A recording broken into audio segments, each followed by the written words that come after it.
Hi guys, and welcome to Quiet History Vault. Tonight we step into a white wind-bitten world where the Oregon Trail has stopped feeling like a road and started feeling like a test you definitely did not study for. Snow presses against the wagon wheels. The canvas above you snaps in the dark. Your stomach folds in on itself with that hollow private ache that makes even a frozen boot look almost snack-adjacent.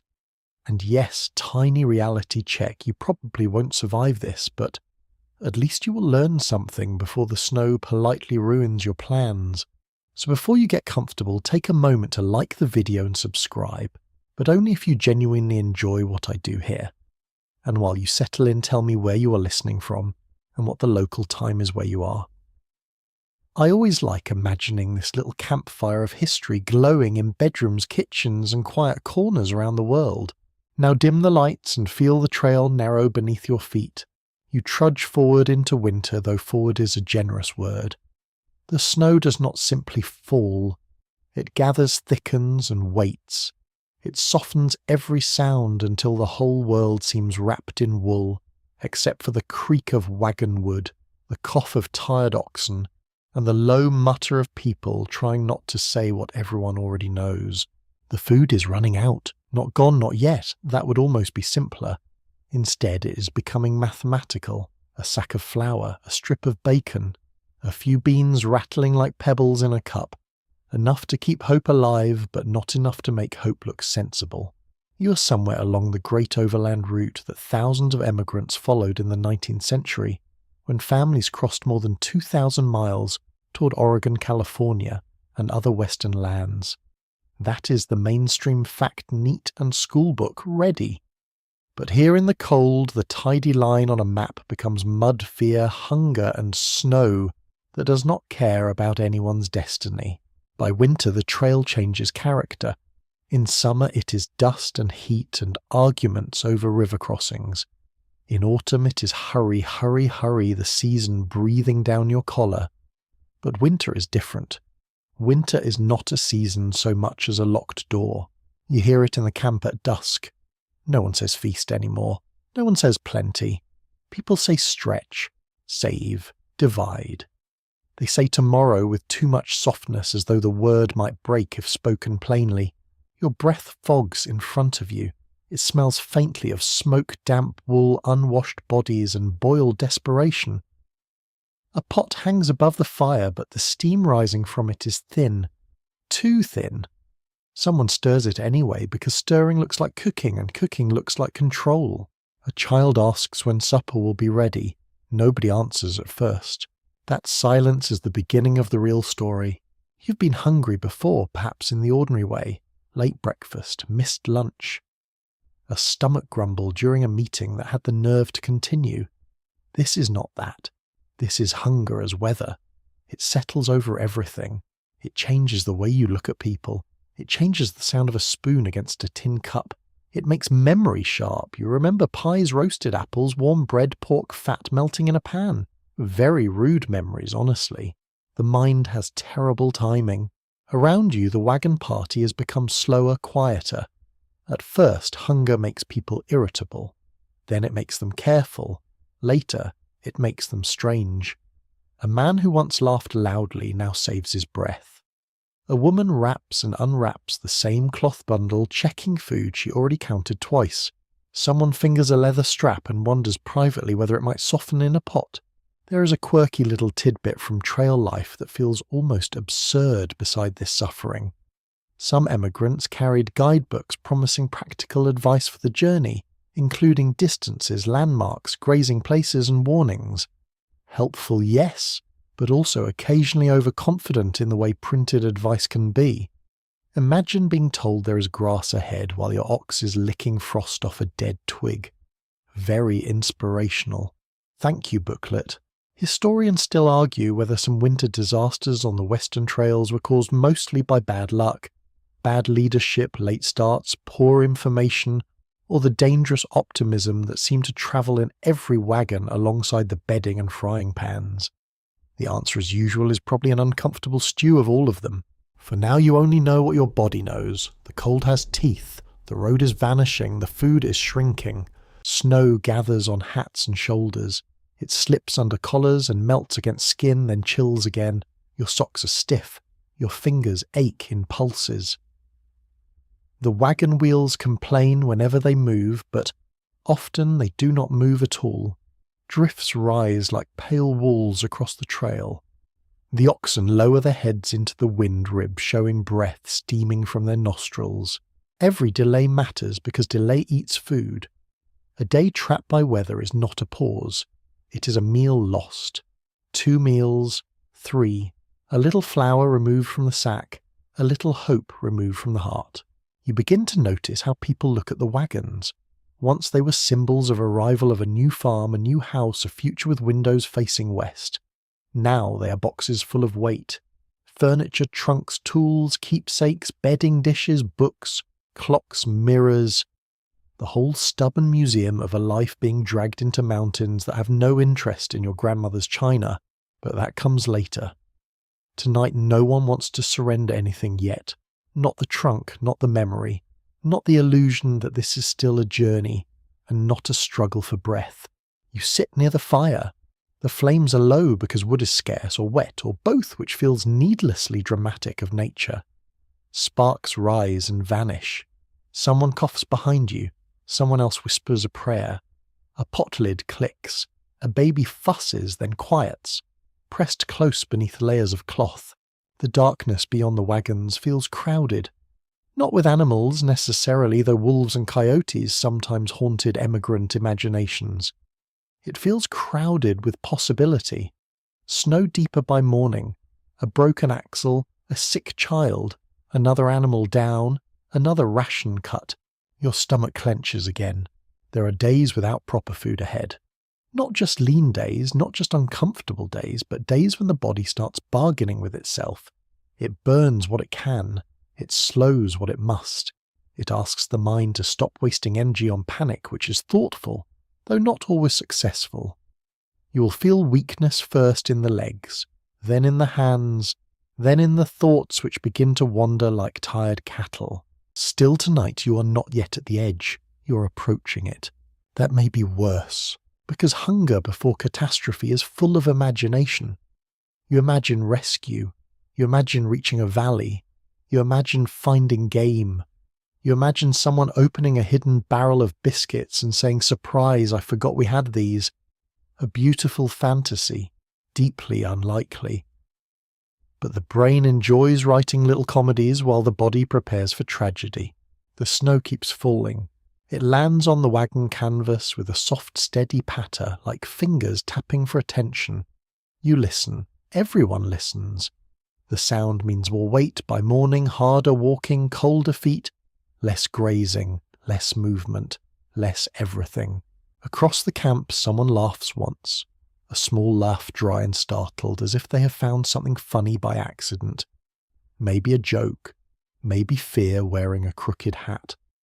The laugh disappears quickly, swallowed by the storm. You pull your blanket tighter. It smells of smoke, sweat, damp wool, and the long road behind you.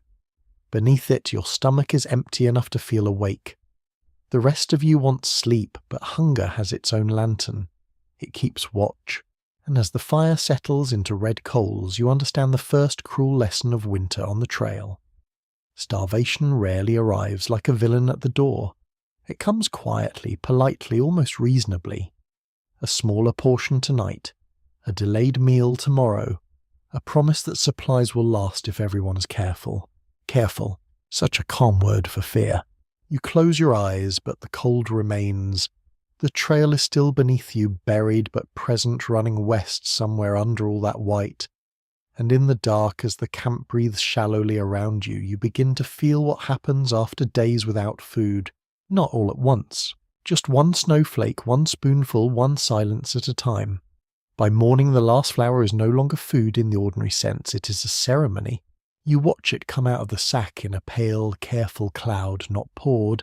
Never poured now, but coaxed. A woman bends over the bag with the seriousness of a banker counting coins. Her fingers are red from cold.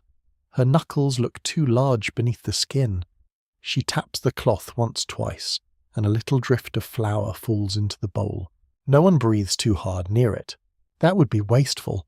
The snow outside has thickened overnight and the wagons sit in it like tired animals. The canvas roofs sag beneath white weight. Wheels are frozen into ruts. The oxen stand with their backs to the wind, their hides rough with frost, their patience probably thinner than yours if oxen could write complaint letters. Inside the ring of wagons, breakfast is being negotiated with spoons. You receive your portion in a tin cup, a thin paste of flour and water warmed just enough to pretend it is porridge. It smells faintly of smoke, damp metal, and something almost bread-like, which is honestly unkind of it. The first mouthful coats your tongue. It is bland, gritty, and precious.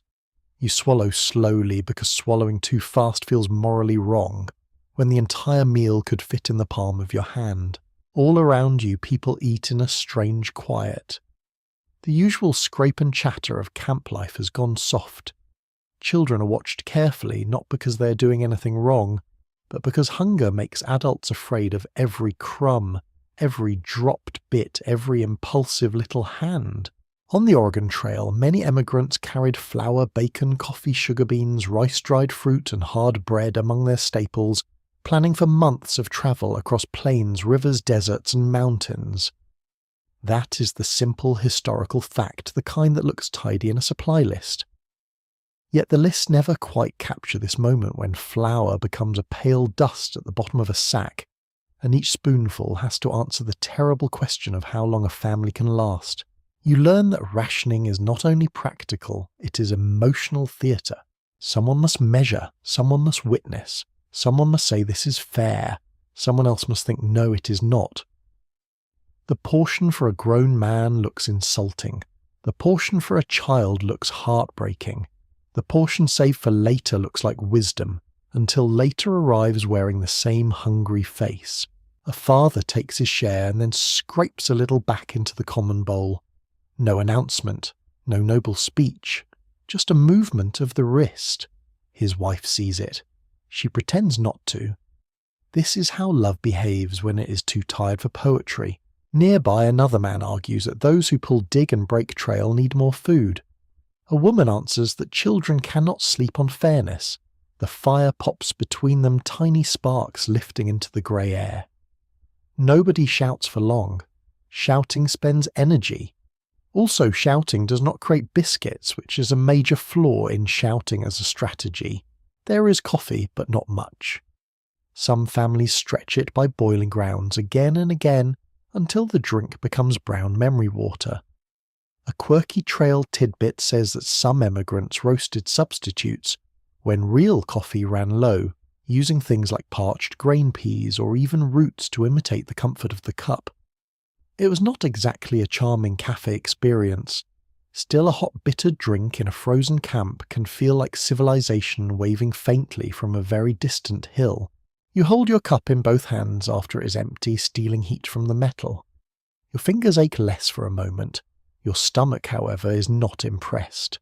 Historians still debate how often rationing plans collapse because supplies were truly miscalculated, and how often they failed because delays spoiled food, exhausted animals, theft, illness, or weather turned a sensible plan into a cruel joke. On paper, a barrel can feed a household for a certain number of days. On the trail, paper does not get snowed in. The flour sack is folded tighter. That fold changes the camp. Yesterday, people still spoke of reaching the next stopping place. Today they speak of ounces, handfuls, and meals skipped. The future has shrunk from valleys and farms to the next pot. You trudge through the camp after eating, though eating is a generous description. The snow squeaks under your boots. Smoke hangs low because the air is heavy and cold. You pass a wagon where a girl is licking the inside of a wooden bowl, slow and focused as if polishing silver. Her mother looks away, not from shame exactly, but because watching hunger in a child is too intimate. At another wagon, an older woman unwraps a cloth and reveals a little store of dried apples, dark curled slices like bits of old leather. For a second, everyone nearby notices. Eyes turn, then eyes turn away. Privacy still matters even when hunger makes it fragile. She gives one slice to a boy with a cough. The smell of it, sweet and sour, travels farther than it should. Your mouth fills with saliva, which feels almost comic. There is nothing to chew, and still your body prepares. Hope is apparently very easily fooled. As the day goes on, the rationing becomes conversation, then calculation, then worry. If the party cannot move today, the flour must last longer. If it cannot move tomorrow, longer still. Someone suggests cutting portions again. Someone else says the animals will fail if the people weaken too much to help them. Another says perhaps hunters can find game. The word game drifts out into the snow with no confidence at all. Game is scarce in deep winter, especially near a noisy, hungry wagon camp. The animals that remain are lean hidden, or smarter than humans would prefer. You can almost respect them for it.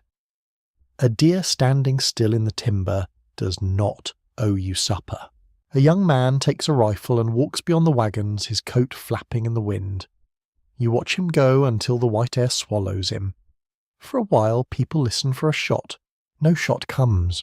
Inside one wagon, a mother shakes the flour sack after it has already been emptied for the day. The sound is soft, powdery, almost nothing.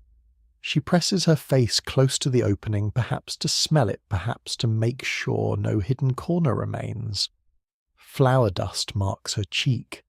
She wipes it away quickly, then looks at her fingers. For an instant she considers licking them. Then she does.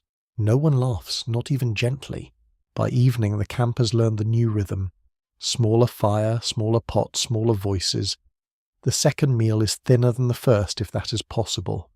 Water carries the taste of flour, which carries the idea of food, which carries everyone through one more darkening hour. You sit close to the flames and feel the ache behind your ribs. It is not sharp yet. It is hollow, pulling persuasive.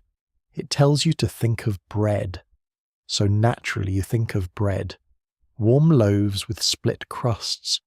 Butter melting into the soft middle. Ridiculous. Your mind might as well send you a full menu and ask for your order.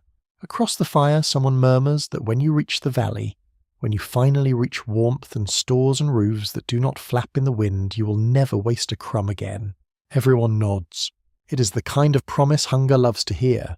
But the flour sack is smaller now, the snow is still falling, the trail remains buried beneath a smooth white sheet, and tomorrow will ask the same question with less kindness. How much is enough to live? You do not know.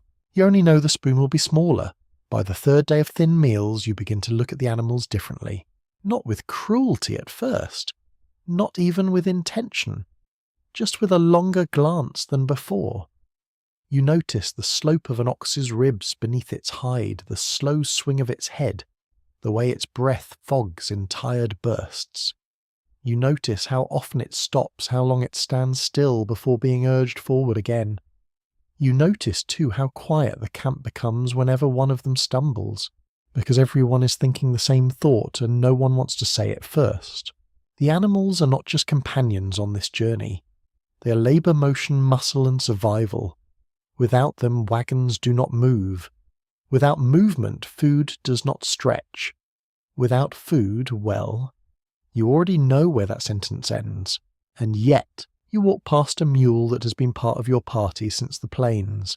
It once pulled with steady determination, ears flicking at flies, hooves tapping a confident rhythm on dry ground.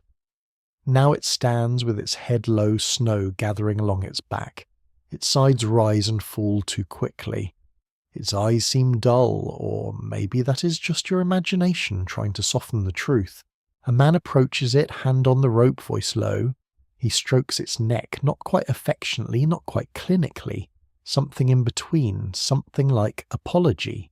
On the Oregon Trail, draft animals such as oxen, mules and horses were essential to survival, often valued more than many personal possessions because they made movement possible across vast distances. That is the straightforward historical fact. But here in the cold, value becomes a sliding scale. What once pulled your future may now become your last meal.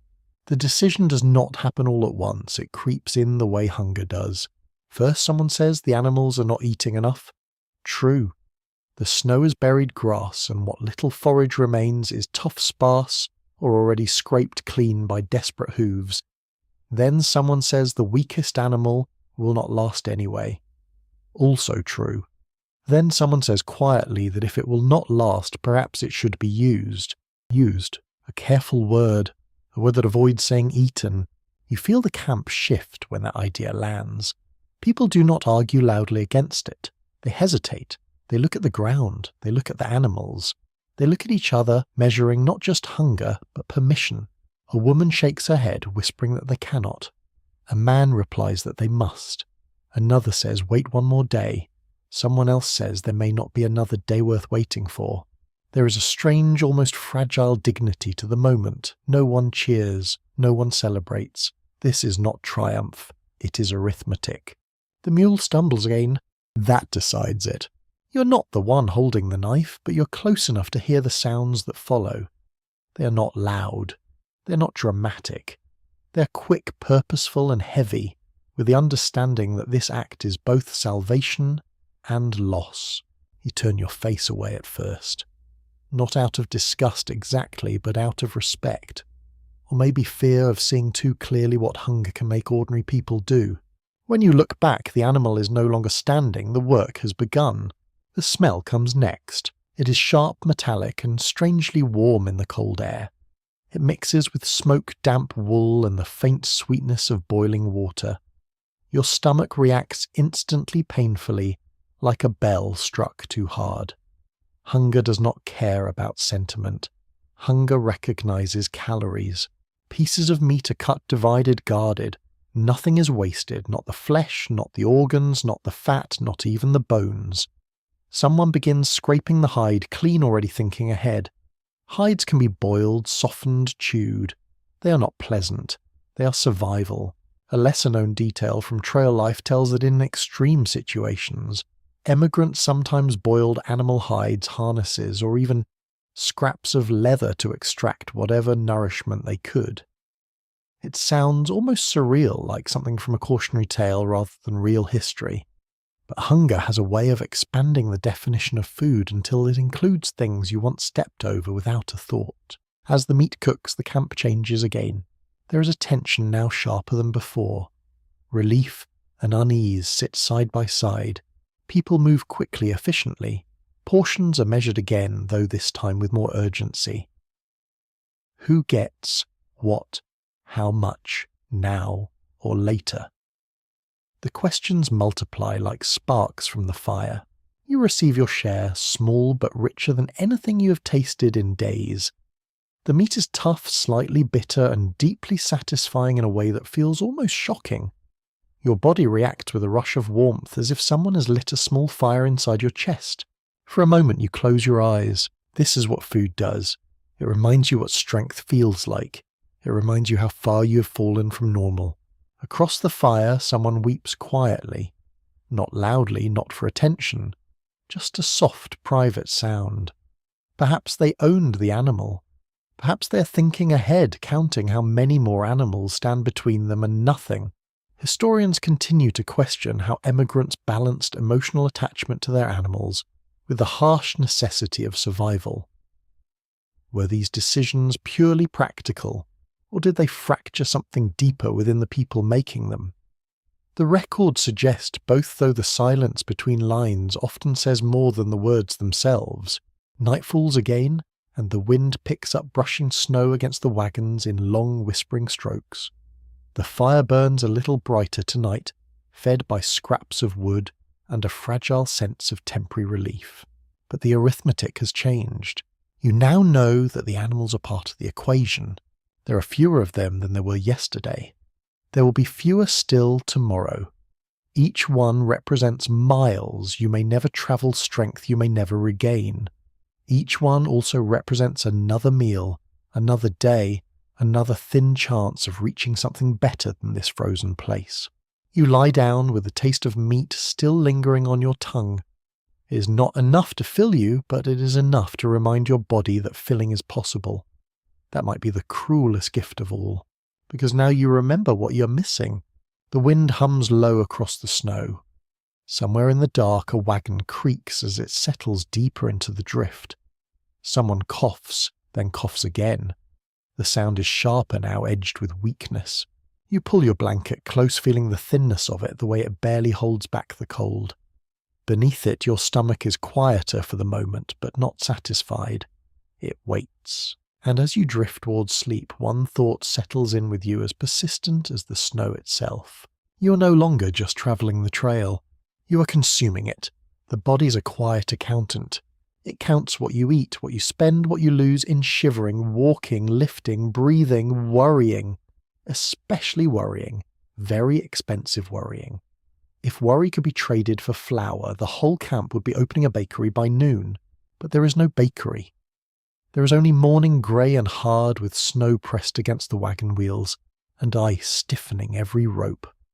You wake before the light has fully entered the sky, not because you are rested, but because hunger has tugged you upward again. It doesn't shout, it nudges, it whispers, it curls inside you like a cold hand. At first you think only of your stomach, that hollow pull beneath the ribs, the slow ache that seems to have a voice. Then you notice the rest. Your legs feel unreliable. Not useless, not yet, but uncertain, as if they belong to someone who's made poor choices and lent them to you without instructions. When you stand, the world tilts. You blink until the wagon, the snow and the dim fire settle back into place. Your hands tremble when you reach for your cup. No one comments. They are too busy trembling politely themselves. Prolonged hunger weakens the body because it begins using stored energy, then muscle, while cold weather increases the need for calories just to stay warm. That is the plain historical truth, and it matters greatly here. Winter starvation is not simply an empty cupboard. It is an empty cupboard inside a house with the door blown open. You step outside and breathe in air so cold it seems to scrape the throat. The camp smells of smoke, wet canvas, old leather, and bodies that have gone too long without proper washing. There's also the faint odour of yesterday's meat clinging to pots and knives and memory. Your mouth notices before your mind does, embarrassing but understandable. The mouth has become a little historian of meals. A few people are already moving, slowly, carefully. A woman breaks ice from a bucket with the back of a spoon. A man bends over an axle trying to free it from frozen mud beneath the snow. He pauses often, not because the work is finished, but because he is not. You watch his shoulders rise and fall. Each breath steams out and disappears. Hunger changes time. Tasks that once took minutes now stretch into long, clumsy rituals. Tying a rope, folding a blanket, lifting a child, fetching water. Even thought has to wade through snow. Someone asks you to help move a chest from one wagon to another. You nod because nodding is easier than saying you're not sure you can. Together you bend and lift. The chest rises a few inches. Your arms flare with weakness. Your vision narrows at the edges. For one strange second, the whole world becomes the wooden handle in your palm and the sound of your own pulse. Then the chest drops. Not far, just enough to startle everyone nearby. You mutter an apology. The other person waves it away. No one has energy for blame, which is perhaps the one social benefit of starvation. Very limited benefit. Not recommended. A curious detail from overland life is that some emigrants believe small doses of strong spirits could revive strength in cold or exhaustion, and families sometimes carried alcohol for medicine, comfort, or barter.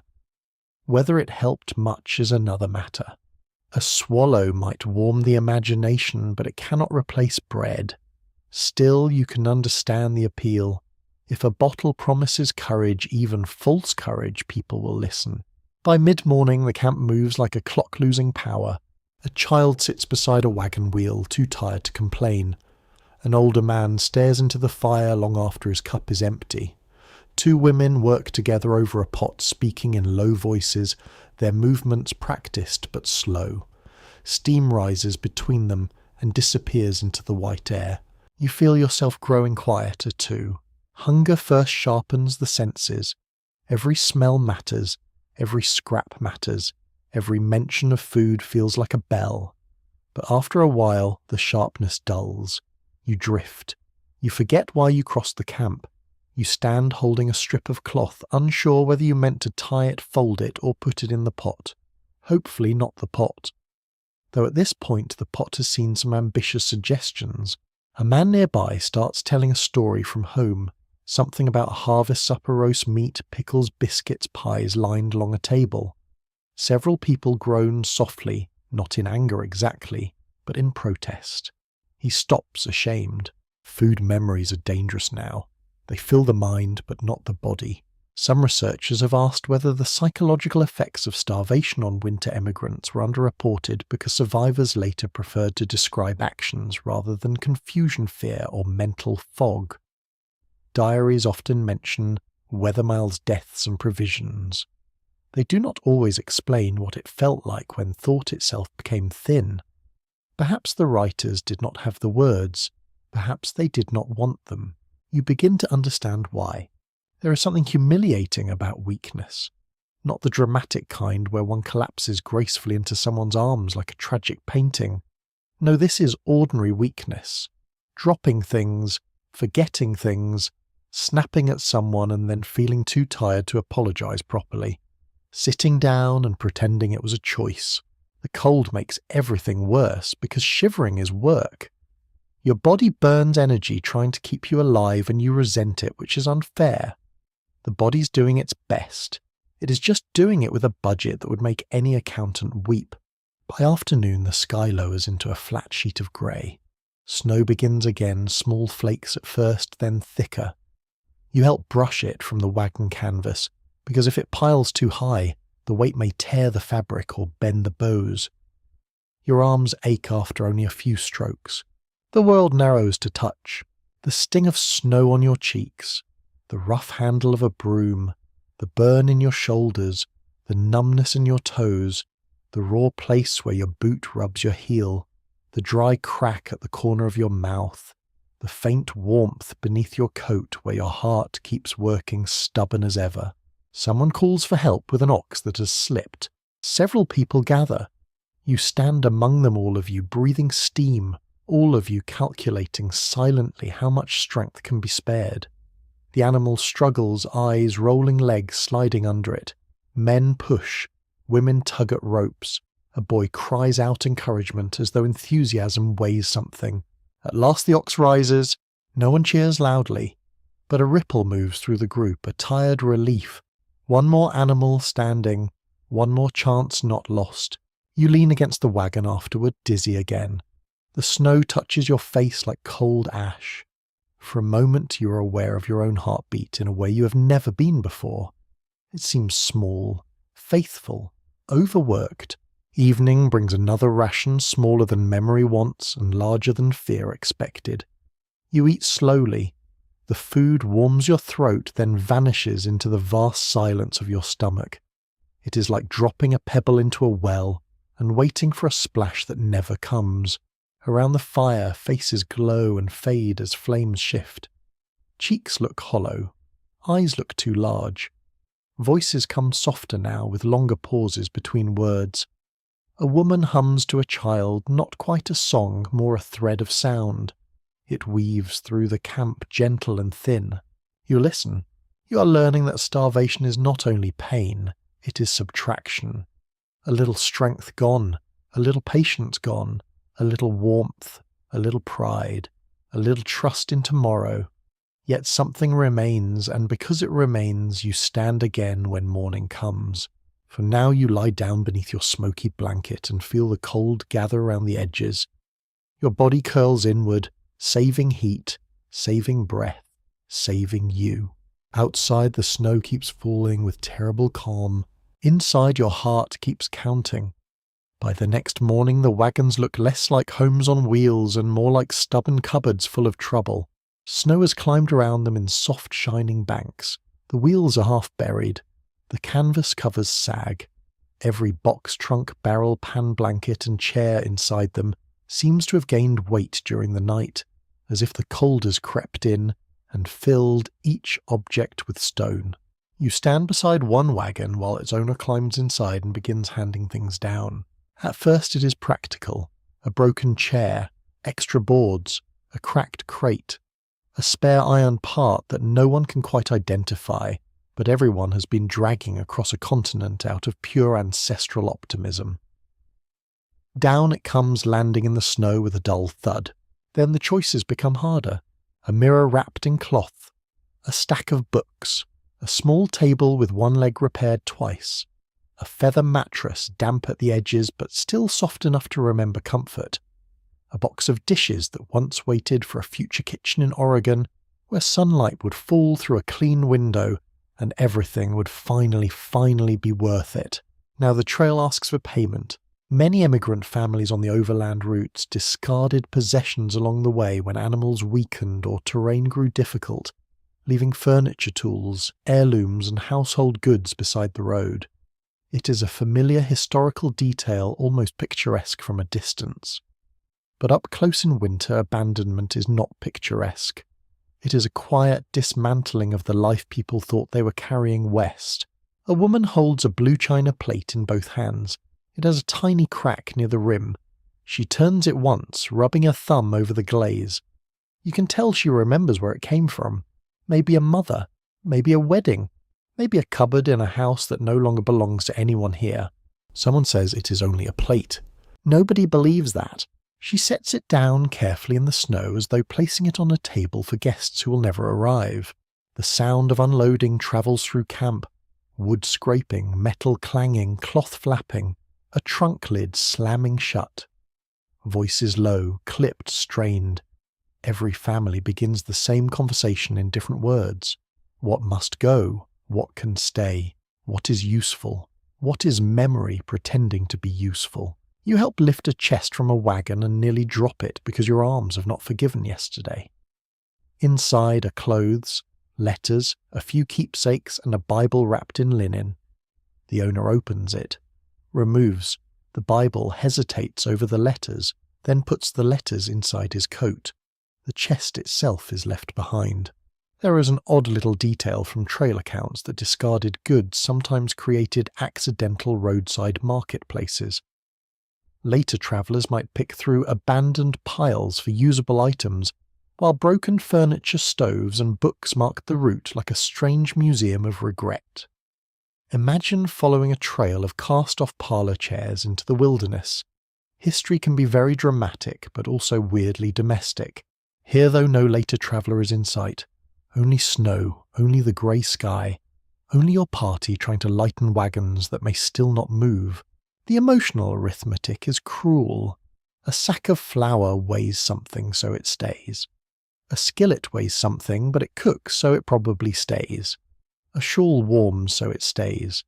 A family portrait weighs almost nothing, so it stays if it can be tucked safely away. A cradle, though a clock, a box of linens, a plough, part for the farm not yet reached. That is where hope begins to hurt. Some historians have questioned whether the belongings left on the trail should be read as evidence of poor planning or as evidence of ordinary people trying to transport identity across a vast and frightening landscape. After all, a wagon was not packed by statistics. It was packed by hands, by love, by fear, by the stubborn belief that a future home would need pieces of the old one. You watch a man argue with himself over a heavy iron stove. It is a fine stove, black and solid, the sort of object that promises winter evenings, bread soup, warmth and walls. Everything you currently do not have. He has hauled it for months, cursing it at steep places, defending it, when others called it foolish. Now the oxen are failing and the snow does not negotiate. He grips the stove door, opens it, closes it. Then he laughs once without humour. All this way, he says softly. No one answers. What could anyone say? Congratulations, your stove has achieved scenic retirement. Several men drag it from the wagon. It lands in the snow too heavy to sink far. There it sits absurd and dignified, a little black monument to the kitchen that will not be. The wagons rise slightly as weight comes out. Not much, but enough to see. Springs ease, axles lift. Animals breathe under lighter loads. The change is visible, and that makes the sacrifices both worthwhile and worse, because the trail rewards surrender. That lesson settles over you like another layer of cold. Keep too much and you may die beside it. Give it up and you may live long enough to mourn it. All through the day, piles grow near the camp, bedding too damp to save. Books with swollen pages, crockery, tools, a child's toy horse with one wheel missing, a framed print of a city street, a cracked wash basin, a bundle of letters someone cannot bear to burn and cannot afford to carry. You pick up the toy horse for a moment. Its painted eye is still bright. You imagine a child playing with it in some warm room far behind you, making soft clattering sounds along a floor. Now real animals stand ribs showing in the snow, and this tiny wooden one weighs too much. You set it back down gently. The wind moves over the discarded things, dusting them white. Already they seem less personal, claimed by weather. Snow is efficient that way. It turns grief into landscape. By afternoon the party tries to move. The men break ice from around the wheels. Women gather children and bundles. Oxen are yoked with slow, careful motions. The animals lean into the traces. The wagons groan. For one breathless moment nothing happens. Then one wheel shifts. Another follows. A wagon lurches forward just a few feet, but the camp exhales as if it has crossed a river. You push from behind, boots sliding shoulder pressed to cold wood. Your body protests, your stomach curls, your head swims. Still the wagon moves again. A few feet can feel like victory when the world has shrunk enough. Behind you the abandoned goods remain. You do not look back at first. Looking back is costly. Looking back turns objects into accusations. But eventually you do glance over your shoulder. The stove is already whitening. The blue plate is a small pale curve near a mound of cloth. The piles look like camp, like home, like memory spilling out onto the snow. You turn away because the trail is ahead, not behind. A very obvious fact, and yet one the heart resists with impressive dedication. As evening approaches, the party has moved only a short distance. Hardly enough to satisfy a map, but enough to matter. The wagons settle again. Fires are made again. A smaller world is unpacked from lighter loads. There is less to protect now, less to lose perhaps, but not nothing. You still have breath. You still have people beside you. You still have the trail under the snow though hidden. You still have the faint belief that somewhere beyond the pass, beyond hunger, beyond this endless white pause, there is a valley where wagons can stop for reasons other than exhaustion. You sit by the fire hands cupped around a warm tin cup and listen to the night close in. The camp sounds different without so many possessions, more hollow, more exposed. The wind reaches through places where trunks and bedding once muffled it. Someone murmurs about the things left behind. Someone else says they were only things.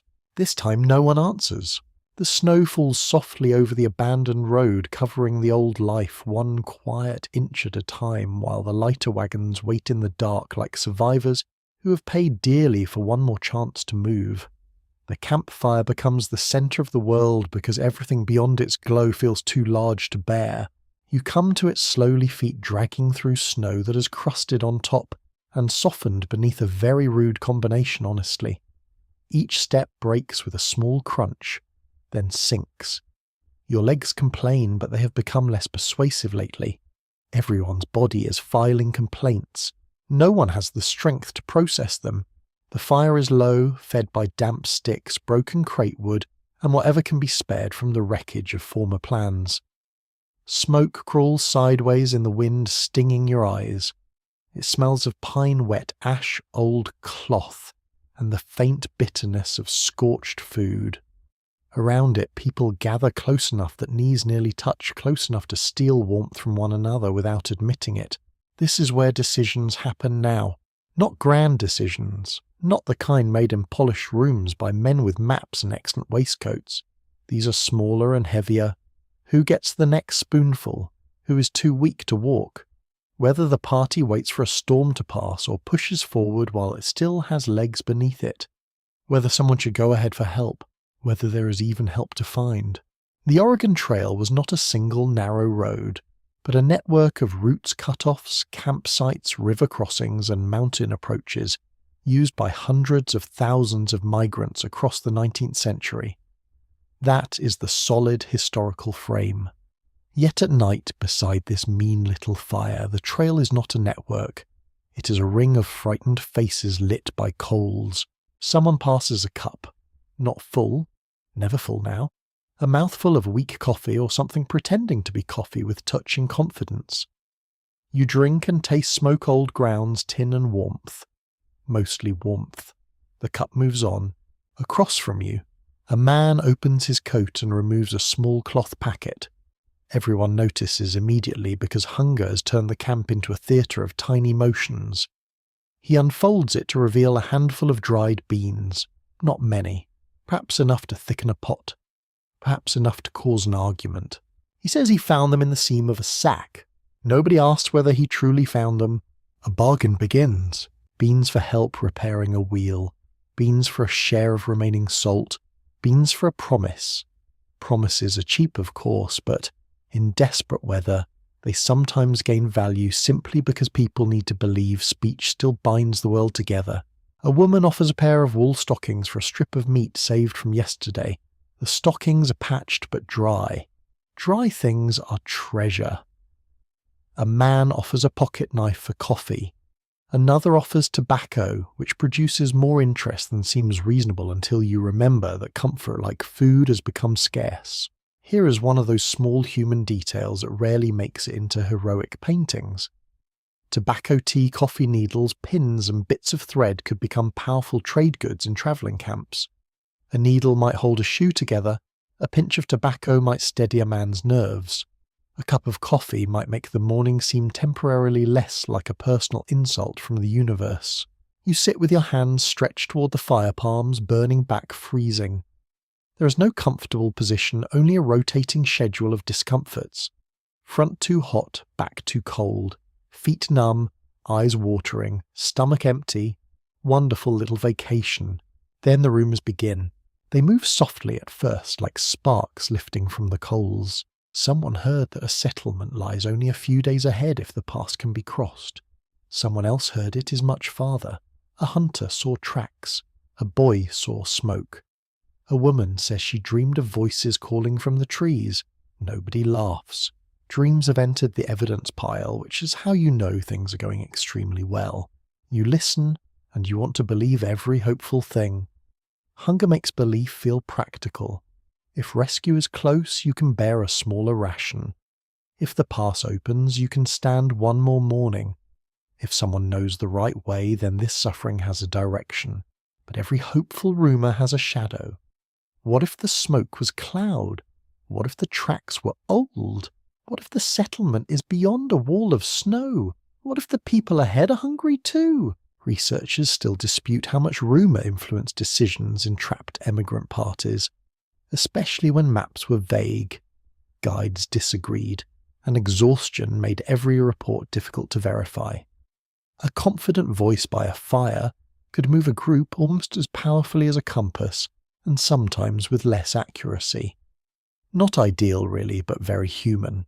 A man near the flames insists the party must not divide. He says separation weakens everyone. Another replies that staying together only helps if together is moving. A third says that scouts should go ahead. A fourth says scouts will die. The fire pops loudly as if contributing nothing but drama. You look at the faces around you. Firelight hollows them, turning cheeks into shadows and eyes into dark shining places. Everyone appears older than they did a week ago. Even the young look aged by cold. The children are quiet, wrapped in blankets, leaning against mothers, fathers, older siblings. One child sleeps sitting up, head bobbing, each time a gust shakes the wagon canvas. A prayer starts somewhere to your left. Not formal at first, just murmured words. Then another voice joins, and another. Some bow heads. Some stare into the fire. Some do not pray but listen anyway, because rhythm is soothing, and because refusal takes energy too. The words rise and fall with the wind. You're not sure what you believe in this moment. You believe in warmth. You believe in food. You believe in the terrible distance between where you are and where you need to be. You believe the human voice can hold people together for a little while, even when plans cannot. After the prayer, trade is settled. The stockings change hands. The meat is divided into 2 pieces smaller than anyone wants. A wheel repair is promised at first light. The beans are put into the common pot, which improves morale more than flavour, but no one complains. The pot simmers thin and smoky, and each person receives a little. You taste bean water ash and gratitude. The camp quiets as people eat. Not because they are satisfied, but because warm liquid asks for silence. Snow continues to fall beyond the firelight. You can hear it landing on canvas, on blankets, on the abandoned goods half buried behind you, on the backs of animals, on the long trail that has become both road and prison. A woman begins telling a story to the children. Her voice is low, almost musical. She speaks of a summer orchard of bees in clover of a kitchen, where bread cooled on a board. A dangerous subject, yes, but she tells it gently, as though food can be made safe by distance. The children listen with solemn faces. Perhaps they imagine the orchard. Perhaps they only hear the comfort in her voice. You listen too. For a few minutes, the campfire is not only a place of bargaining, it is a place where memory is kept alive, where people lend one another courage in spoonfuls, where fear, prayer, rumour and sarcasm sit shoulder to shoulder like exhausted relatives. Then the wind shifts and smoke blows into your face. Of course it does. You cough, laugh once and wipe your eyes. Someone across the fire gives you the smallest smile. It is not much. But in this camp, not much has become the usual size of mercy. At last, people begin to rise. Slowly, reluctantly, one by one, they leave the warmth and return to wagons, tents, blankets, and the dark spaces where hunger waits. You remain a moment longer watching the coals pulse red beneath ash. Every bargain made tonight is temporary, every plan depends on weather, every rumour may vanish by morning. Still, the fire has done its work. It has gathered the living. It has held back the snow by a circle of light no wider than a few outstretched hands. You stand dizzy but steady enough, and carry that small warmth with you into the dark. By the time the snow reaches the lower spokes of the wagon wheels, the children have stopped asking the simple questions. Not because they understand too much and not enough. They have simply learned that certain questions make adults go still. When will we eat? How far is it? Is the baby sick? Are we going to die? Those questions do not vanish. They hover in the cold air, hidden inside quieter ones. Can I have a little more? May I sit down? Will you carry me? Is there any warm water? The voices are smaller now, less demanding. Hunger has made even children careful. You walk beside a wagon where a little girl rides wrapped in 2 blankets, though ride is a generous word. The wagon jolts through snow and frozen ruts, and each jolt sends a shiver through her narrow shoulders. Her face is pale beneath a wool cap. She clutches a rag doll with one button eye, holding it close as if the doll might need comfort too. Beside her, her mother walks because the animals cannot spare the weight of another adult. The mother keeps one hand on the wagon side and one eye on the child. Every few steps she looks up and smiles. Not a happy smile, a working smile, the kind that says, I'm still here, so you must stay here too. Children travelled the Oregon Trail in great numbers, and family migration meant that infants, toddlers, teenagers, pregnant women, and elderly relatives all faced the same rivers, dust disease, hunger and weather as adult men.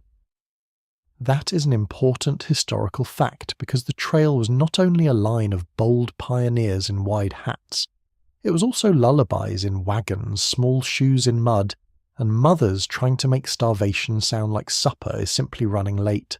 You hear a boy cough behind you. It is a dry cough at first, then deeper. His older sister rubs his back while their father pretends not to look terrified. Fear is not lessened by pretending, but parents have always tried this little performance. Very traditional, very useless, very loving. The old suffer differently, you see that too. An elderly man sits near the morning fire with his blanket pulled tight, watching the younger people prepare the wagons. Once he may have been the person everyone asked for advice. Now he is treated gently, carefully, and sometimes as a burden no one wants to name. His hands shake around a cup of warm water. He thanks the woman who gives it to him 3 times, as though gratitude can make the cup fuller. The camp has begun to sort itself by strength, though no one announces it. Those who can break trail go ahead. Those who can push wagons push. Those who can carry children carry them. Those who can cook, men nurse, comfort bargain, pray, or simply keep another person awake are doing their work too. And those who can do little are still watched, still counted, still loved, though hunger makes love heavier. A curious fragment from emigrant life is that some families carried small toys, primers, hymn books, and school slates, hoping to preserve ordinary childhood along the road. Imagine a child practicing letters while buffalo dust rises, or while snow presses against a wagon cover. Education apparently is very persistent. So is childhood. It tries to continue even when the world is being deeply unreasonable. At midday the party stops because one of the children cannot stop shivering. A circle forms quickly. Blankets are pulled from wagons. A little broth is warmed thinner than anyone wants to admit. The child is held close between 2 adults' body heat, shared like a secret currency. Someone rubs the child's hands. Someone else warms a cloth near the fire. You stand nearby useless for a moment, watching breath rise from every mouth. The child's eyes are half closed, not sleeping, not fully waking. The mother whispers the child's name again and again, not loudly, just enough to make a path back. Some scholars have wondered whether accounts of trail survival sometimes understate the labour of care because nursing, feeding, warming and soothing were seen as ordinary domestic duties rather than acts of endurance. But in a winter camp with almost no food, keeping a child alive through 1 more hour is not ordinary. It is a kind of courage so quiet that history nearly steps over it. The broth is lifted to the child's lips. A swallow, then another. Everyone around the fire relaxes by a fraction. You feel it as a small loosening in the shoulders, a shared breath released. The child is not well. No one is fooled. But for now, the child is still with you, and for now has become one of the most precious phrases in camp. The day resumes, though more slowly. You find yourself walking beside 2 boys who are trying to make a game of stepping only in each other's footprints. Their boots are too thin. Their cheeks are raw. One jokes that whoever slips first owes the other a pie. The other says he wants 2 pies. They both laugh, and the laugh is so brief and bright that it almost hurts. Then one boy stumbles and does not get up right away. The joke ends. You help lift him. He weighs less than you expect. His bones feel sharp beneath his coat. He says he is fine, a phrase children learn from adults and use badly.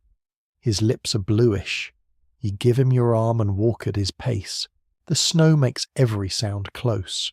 The crunch of boots, the creak of harness, the muffled clink of a pan somewhere inside a wagon. A baby whimpers, then quiets. A woman hums the same tune from last night, the one that seemed to hold the children near the fire. Now it travels through the moving line, thin but steady. You begin to understand that children change the meaning of survival. If you were alone, hunger might become simple. Keep walking, eat what you can, sleep when forced. But with children present, every choice has witnesses, every ration has a face, every delay becomes a threat measured in small hands and hollow cheeks. At a brief stop, one mother divides a portion. She gives half to her son, then breaks her half again and gives part to her daughter. The children do not notice at first. Then the daughter does. She tries to give it back. The mother closes the child's fingers around it. Eat, she says. The word is soft, but it allows no argument. You look away because the scene feels private and because hunger makes you ashamed of noticing food in another person's hand. Still you hear the child chewing, slow, obedient, the smallest sound in the world and somehow the loudest. Evening comes with a violet tint behind the clouds. The wagons stop in a shallow hollow where wind moves less fiercely. Fires are kindled, though the wood smokes more than it burns. Children are gathered first, always first.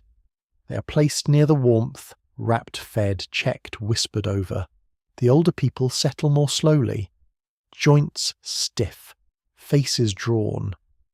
One old woman asks whether the pass will be open tomorrow. No one answers directly.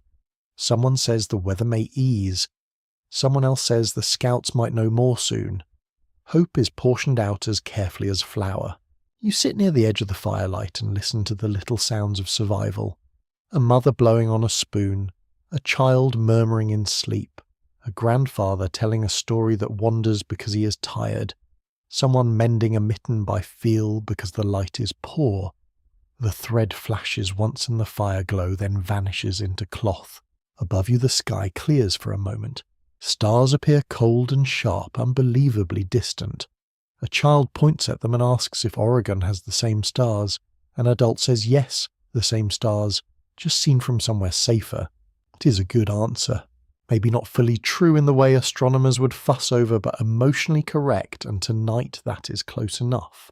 You lie down later with the sound of children breathing around you. Uneven breaths, small coughs, soft turns under blankets. Their presence makes the camp feel more fragile, but also more human. Hunger has reduced everyone, yet it has not erased tenderness. Not yet.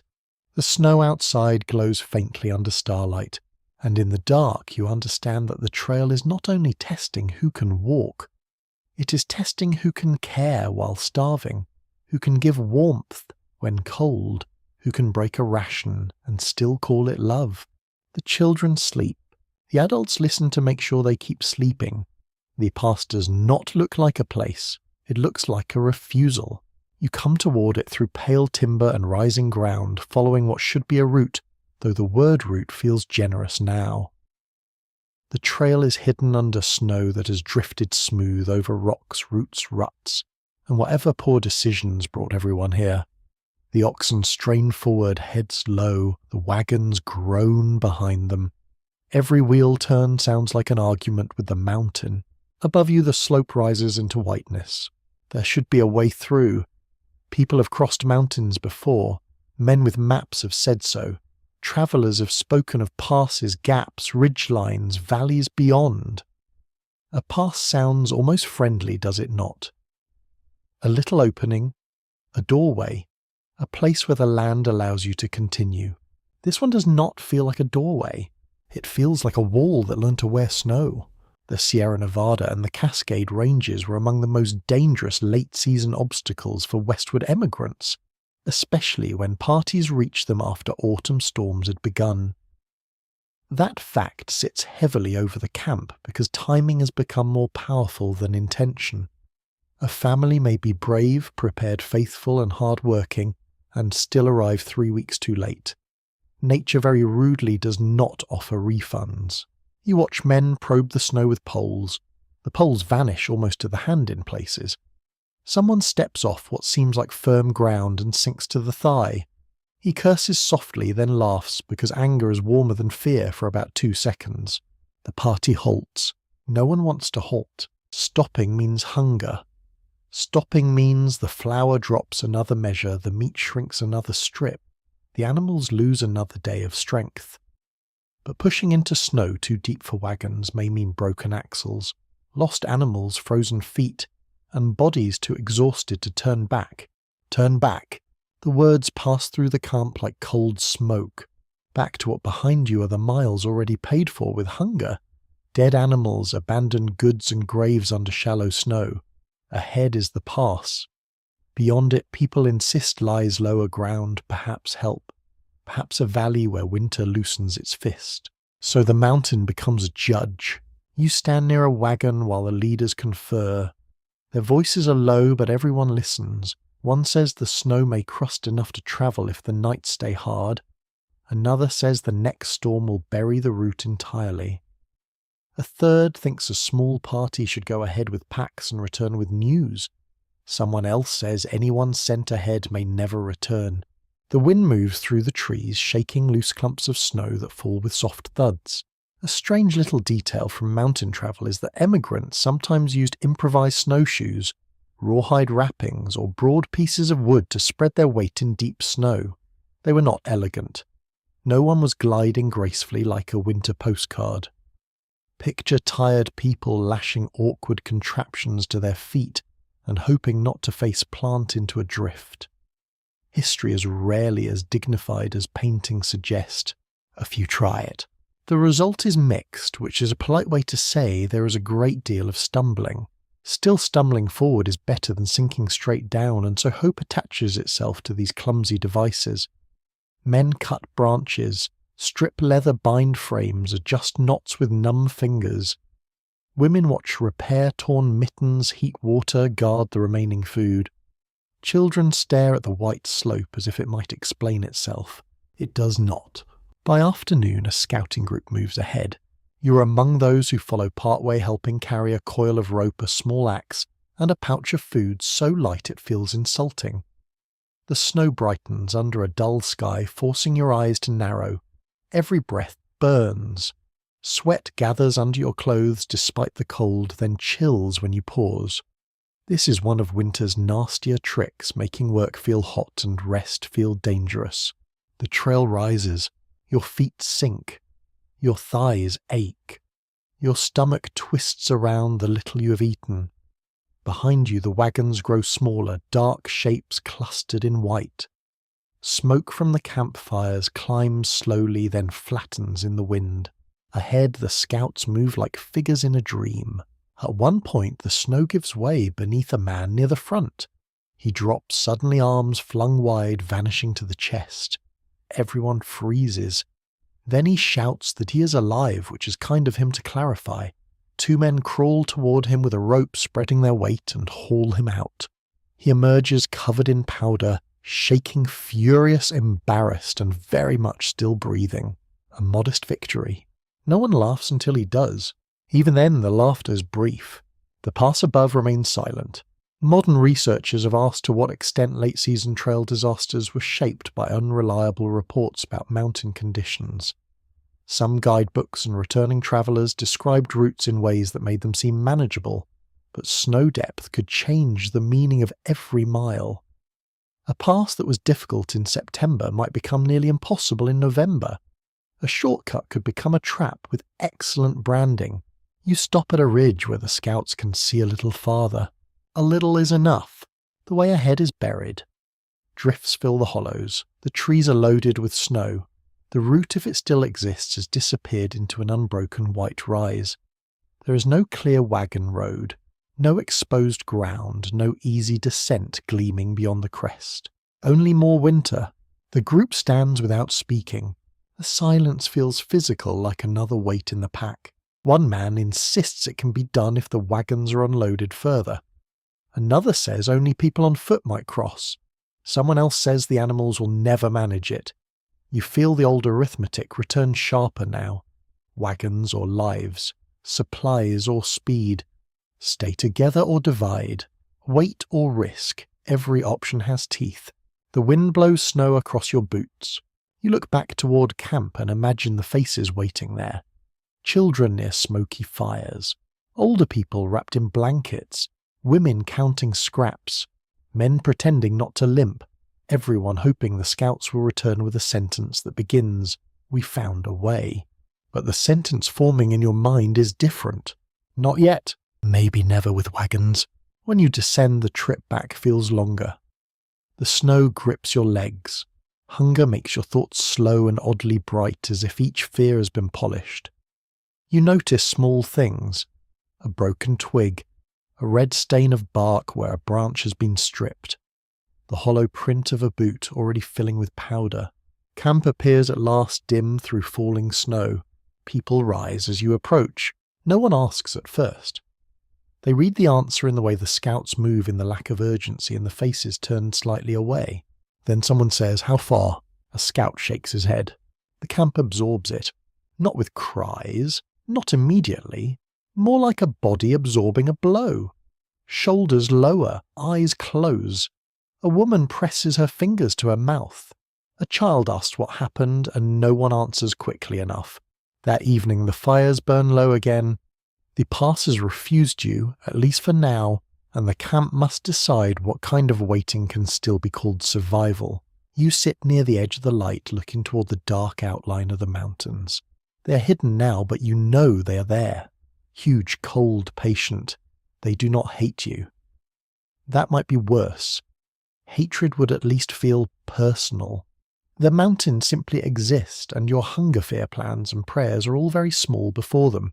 Snow begins to fall harder. It taps on canvas. It settles on hair and shoulders.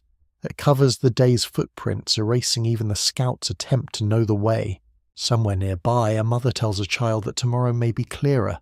Maybe it will. Maybe the sky will open. Maybe the snow will harden. Maybe someone will find a narrow path, a lower saddle, a hidden descent.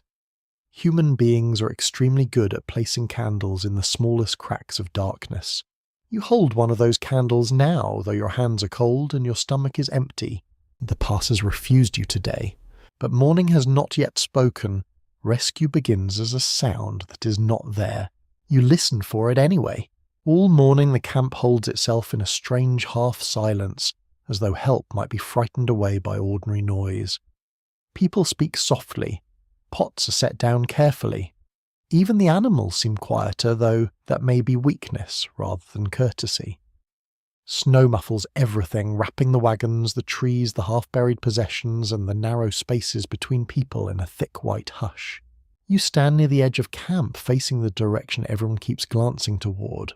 Somewhere beyond the pass, beyond the drifts and timber and ridges, there are settlements, stores, barns, men with horses, women with kitchens, flour in bins, bacon hanging from rafters, fires that do not have to be coaxed from damp scraps. You picture these things so vividly that it feels almost rude of them not to appear. The nearest settled communities in Oregon and California could organize relief efforts for stranded emigrants, but distant winter storms terrain, and scarce information made rescue painfully difficult. That is the plain truth behind every hopeful rumour. Help might exist, yes. But help has to hear of you believe the news, gather supplies, cross dangerous ground, and arrive before hunger finishes its quiet work. A boy claims he heard a shout in the trees. Everyone freezes. The shout does not come again. A man walks out with a rifle and returns shaking his head. Only wind, only branches, only the mind making company from emptiness. By midday, the word rescue has moved through camps so many times it begins to feel like an object people can pass from hand to hand. Some hold it tightly, others refuse to touch it. Hope is useful, but it can also be heavy and you have enough to carry. Near one wagon, a group argues in low voices. One man says relief parties will come because people in the valleys know travellers are still out. Another says no one knows exactly where you are. A woman answers that someone must know because someone always knows something. That is not evidence exactly, but it is a very human sentence, and for a moment no one challenges it. The problem is distance. Distance and weather. Distance and timing.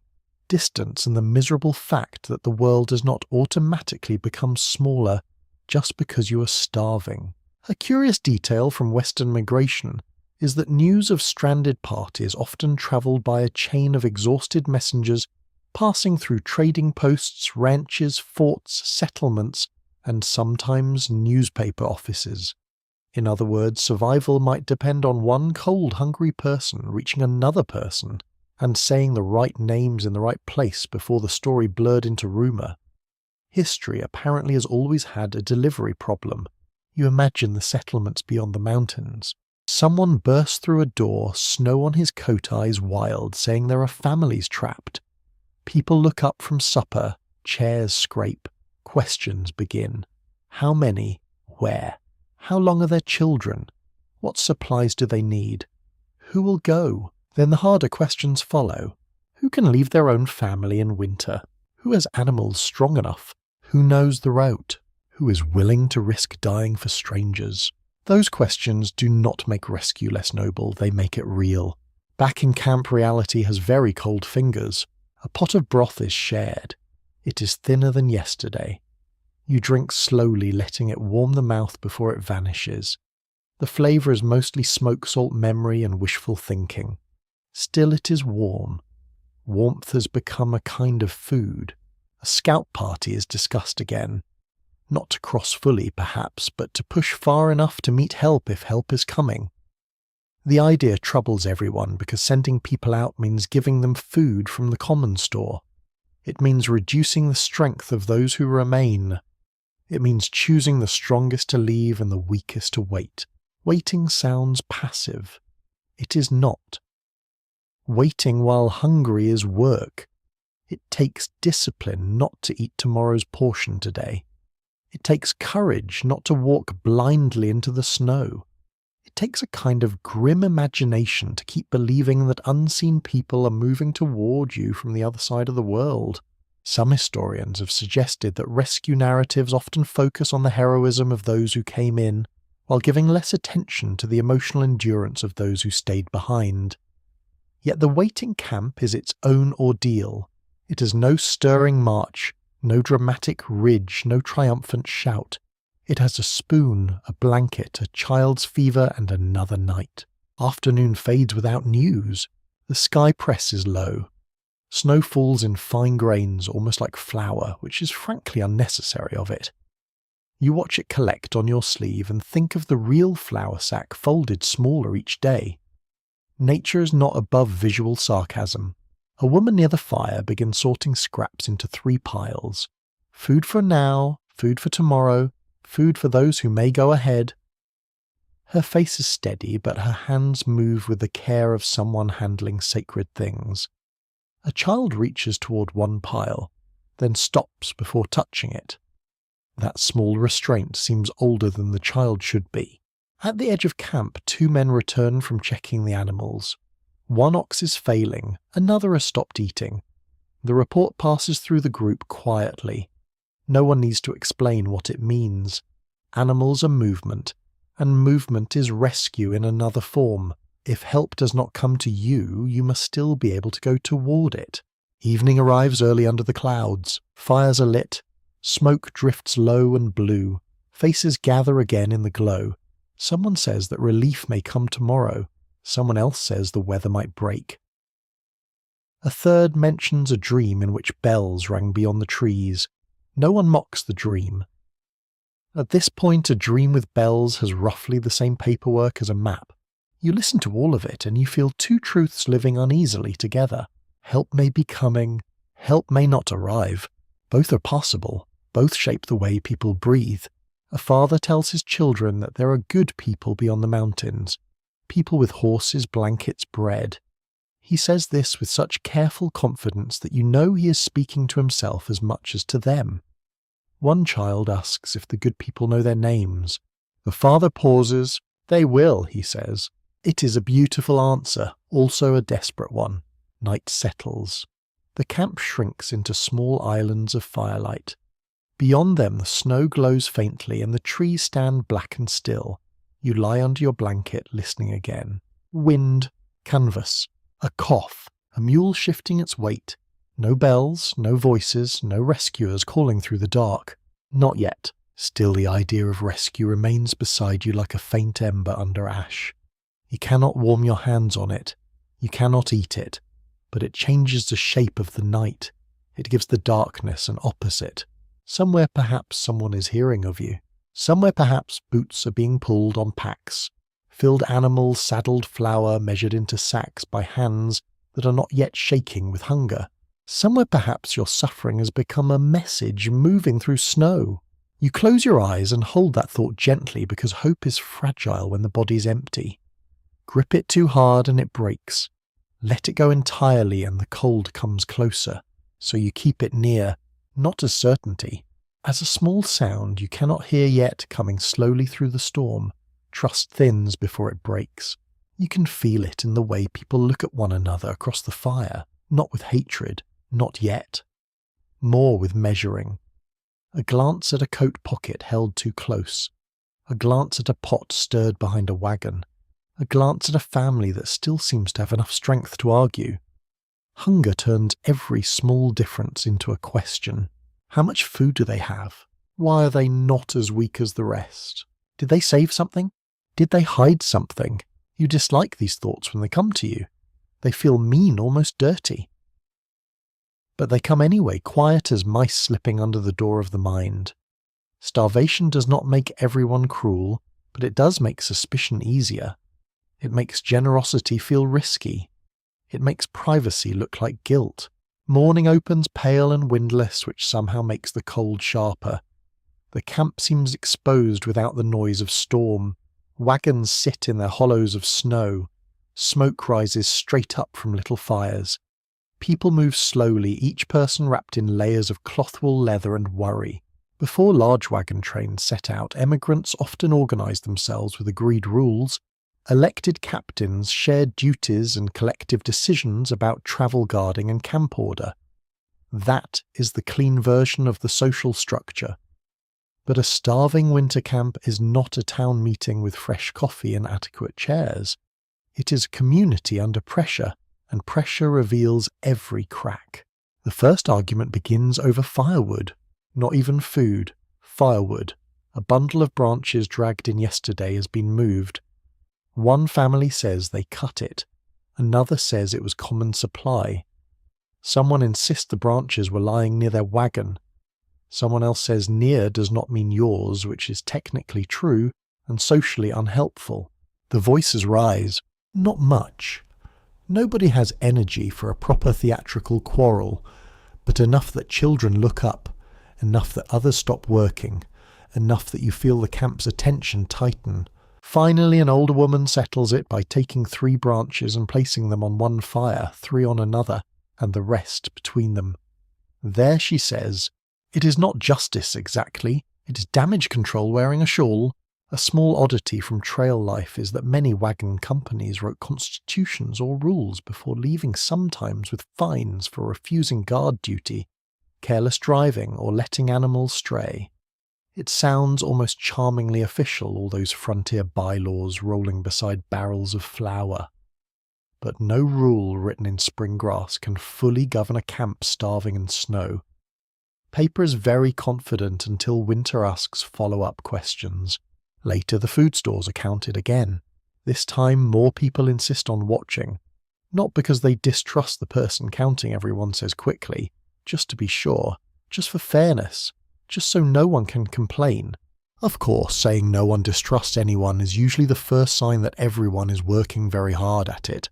The sacks are opened, scraps are set out, flour almost gone, beans fewer than hoped, coffee mostly memory, strips of meat carefully wrapped, a little sugar in a paper twist that looks too delicate for the world it has entered, salt precious and sharp. A few frozen bits no one would have called food in a kinder month. People stare. The count is repeated, then repeated again. A man says the numbers do not match what he remembers. Another says memory is not a ledger. The man replies that hunger does not make him stupid. A third mutters that it makes everyone something. That sentence hangs there. You feel how close the camp is to something uglier. Not violence, perhaps, though even that no longer feels impossible. More likely a break-in of faith. Families eating apart, men refusing shared labour, people holding back information, the little fabric of cooperation beginning to tear thread by thread. Researchers continue to examine whether leadership failures in stranded emigrant groups were mainly personal structural or simply unavoidable under extreme scarcity. A strong leader might calm disputes, but even the best leadership cannot multiply flour. A weak leader might worsen panic, but panic already has excellent natural conditions here. Blame like smoke finds every opening. The captain of the party, if captain is still the word, asks everyone to gather. He stands on a crate near the main fire.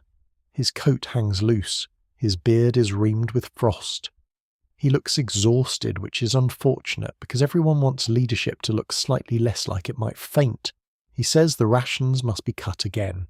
A sound moves through the group, not a shout, more like air leaving a punctured bellows. He explains that the pass remains blocked. The scouts may need supplies. That relief, if coming, cannot be counted by days yet. That fairness requires discipline. He uses calm words, sensible words. They are not wrong. They are also not filling. A mother asks what discipline means for a child already too weak to walk. No one answers quickly. The captain says exceptions can be made for the sick and youngest. A man asks who decides sickness. Another asks who decides youngest. Someone else says his wife has eaten less than anyone and still works harder than most men in camp. That is not the question, someone replies. It becomes the question another says, and there it is. Every ration rule becomes a moral argument once bodies differ. Who needs more? Who deserves more? Who can spare more? Who is hiding weakness? Who is performing it? Who is useful? Who is loved? Hunger asks these questions with the subtlety of a boot through a door. You stand among them feeling ashamed because part of you wants the rule that benefits you. Another part wants the rule that saves the children. Another part wants not to think at all. There is no clean place to stand. At last the ration plan is accepted, though accepted is too generous. It is endured. People drift away in small groups carrying resentment carefully like coals that might still be useful later. The day passes under that mood. Work continues. It has to. Snow is cleared from canvas. Animals are checked. Water is melted. Clothing is dried near fires and rotated before it scorches. A sled is discussed, then abandoned, then discussed again. The past remains above you, invisible behind trees and weather, but present in every decision. You help repair a torn wagon cover. The needle moves slowly through stiff canvas. Your fingers are clumsy from cold and weakness. Beside you a woman knots thread with her teeth, then laughs softly at herself. If my mother could see this, she says, what would she say? That I should have married the blacksmith and stayed home. It is the first real joke you have heard all day, small, dry, perfect. You laugh, and the laugh hurts your ribs. Still for a moment suspicion loosens. That is another thing about trust. It does not return in speeches. It returns in tiny exchanges, a shared joke, a cup held for someone whose hands shake, a blanket tucked around a sleeping child who is not yours, a man splitting his firewood after arguing over firewood that morning, imperfect, slightly embarrassing mercy, the only kind humans usually manage. Evening comes with a pink smear of sunset beneath the clouds. Beautiful, which seems tactless. The camp prepares its reduced meal. The portions are smaller. People eat more slowly, partly from discipline, partly because the body is trying to turn each mouthful into an event. Across the fire you see the man who questioned the food count. He sits alone at first. Then the older woman who divided the firewood brings him a cup of hot water. He takes it, nods, and after a long pause shifts closer to the group. No apology, no grand reconciliation, just a man moving nearer to warmth. It is enough for tonight. You lie down later, listening to the camp settle. Less speech now, more breathing, more coughs. A baby murmurs. A knock stamps weakly in the snow. Somewhere someone is crying very softly, trying not to be heard and being heard by everyone. Trust has not broken, but it has thinned. You can see through it now, down to the fear beneath. Fear that there is not enough. Fear that someone else will take what little remains. Fear that kindness may become fatal. Fear that survival might ask you to become someone you will not recognize later. The fire sinks lower. In its fading glow, the camp looks like a circle of people holding onto one another with tired hands, each grip imperfect, each hand cold. Each person wondering who will still be there when morning comes. The frozen world does not look edible. It looks clean, silent, and closed. Snow lies over everything with that soft, smug purity people admire from warm windows. Out here it is less poetic. It is a lid. Beneath it might be grassroots seeds, old leaves, buried twigs, perhaps something living if luck has a dramatic streak. But from where you stand, wrapped in smoke-stained wool, with an empty stomach and stiff fingers, the world appears to have locked its pantry and lost the key. Still you search. Everyone searches now. You move through the trees with a small group stepping carefully because the snow hides holes, branches, stones, and little traps of ice that wait for ankles with frankly unnecessary enthusiasm. Each step makes a muffled crunch. Your breath comes thin and white.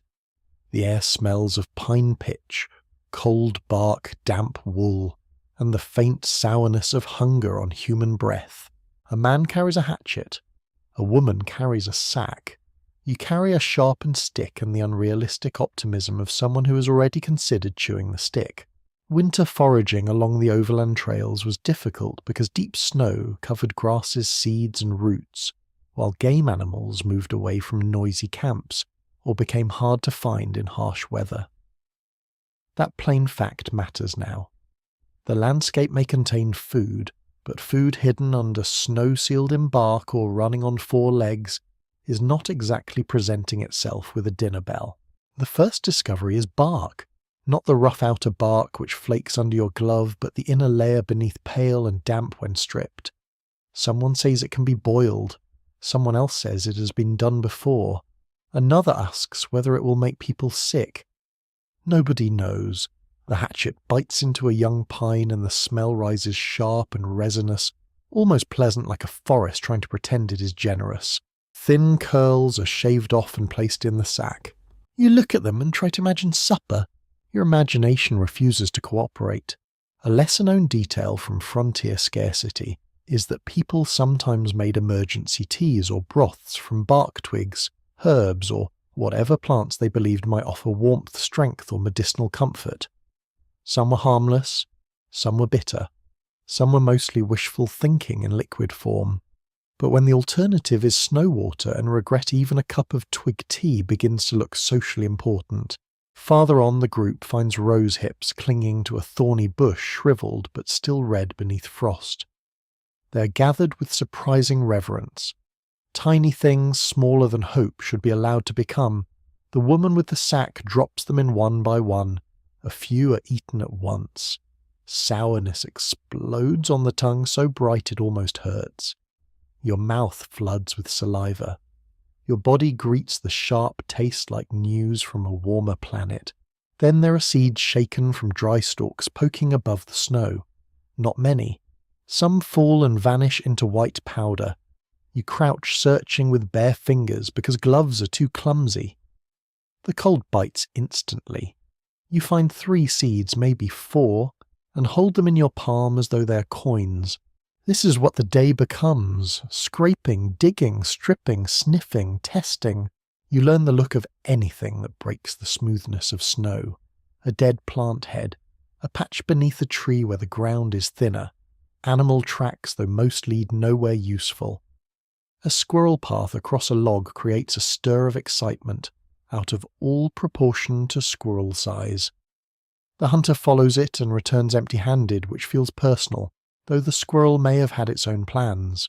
Current scholarship sometimes asks whether emigrant survival accounts exaggerate or understate foraging success because survivors remembered both hunger and ingenuity through the haze of trauma.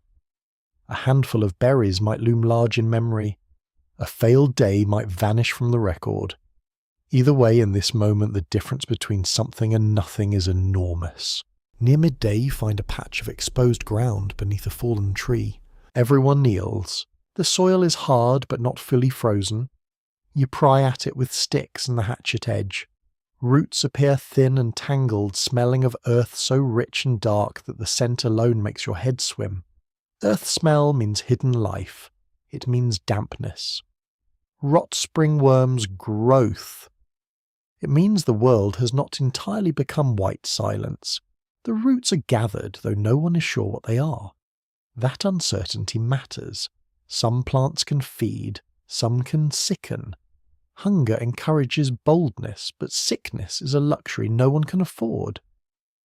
The older woman in the group examines them, rubbing one between her fingers, sniffing, then shaking her head at some and nodding at others.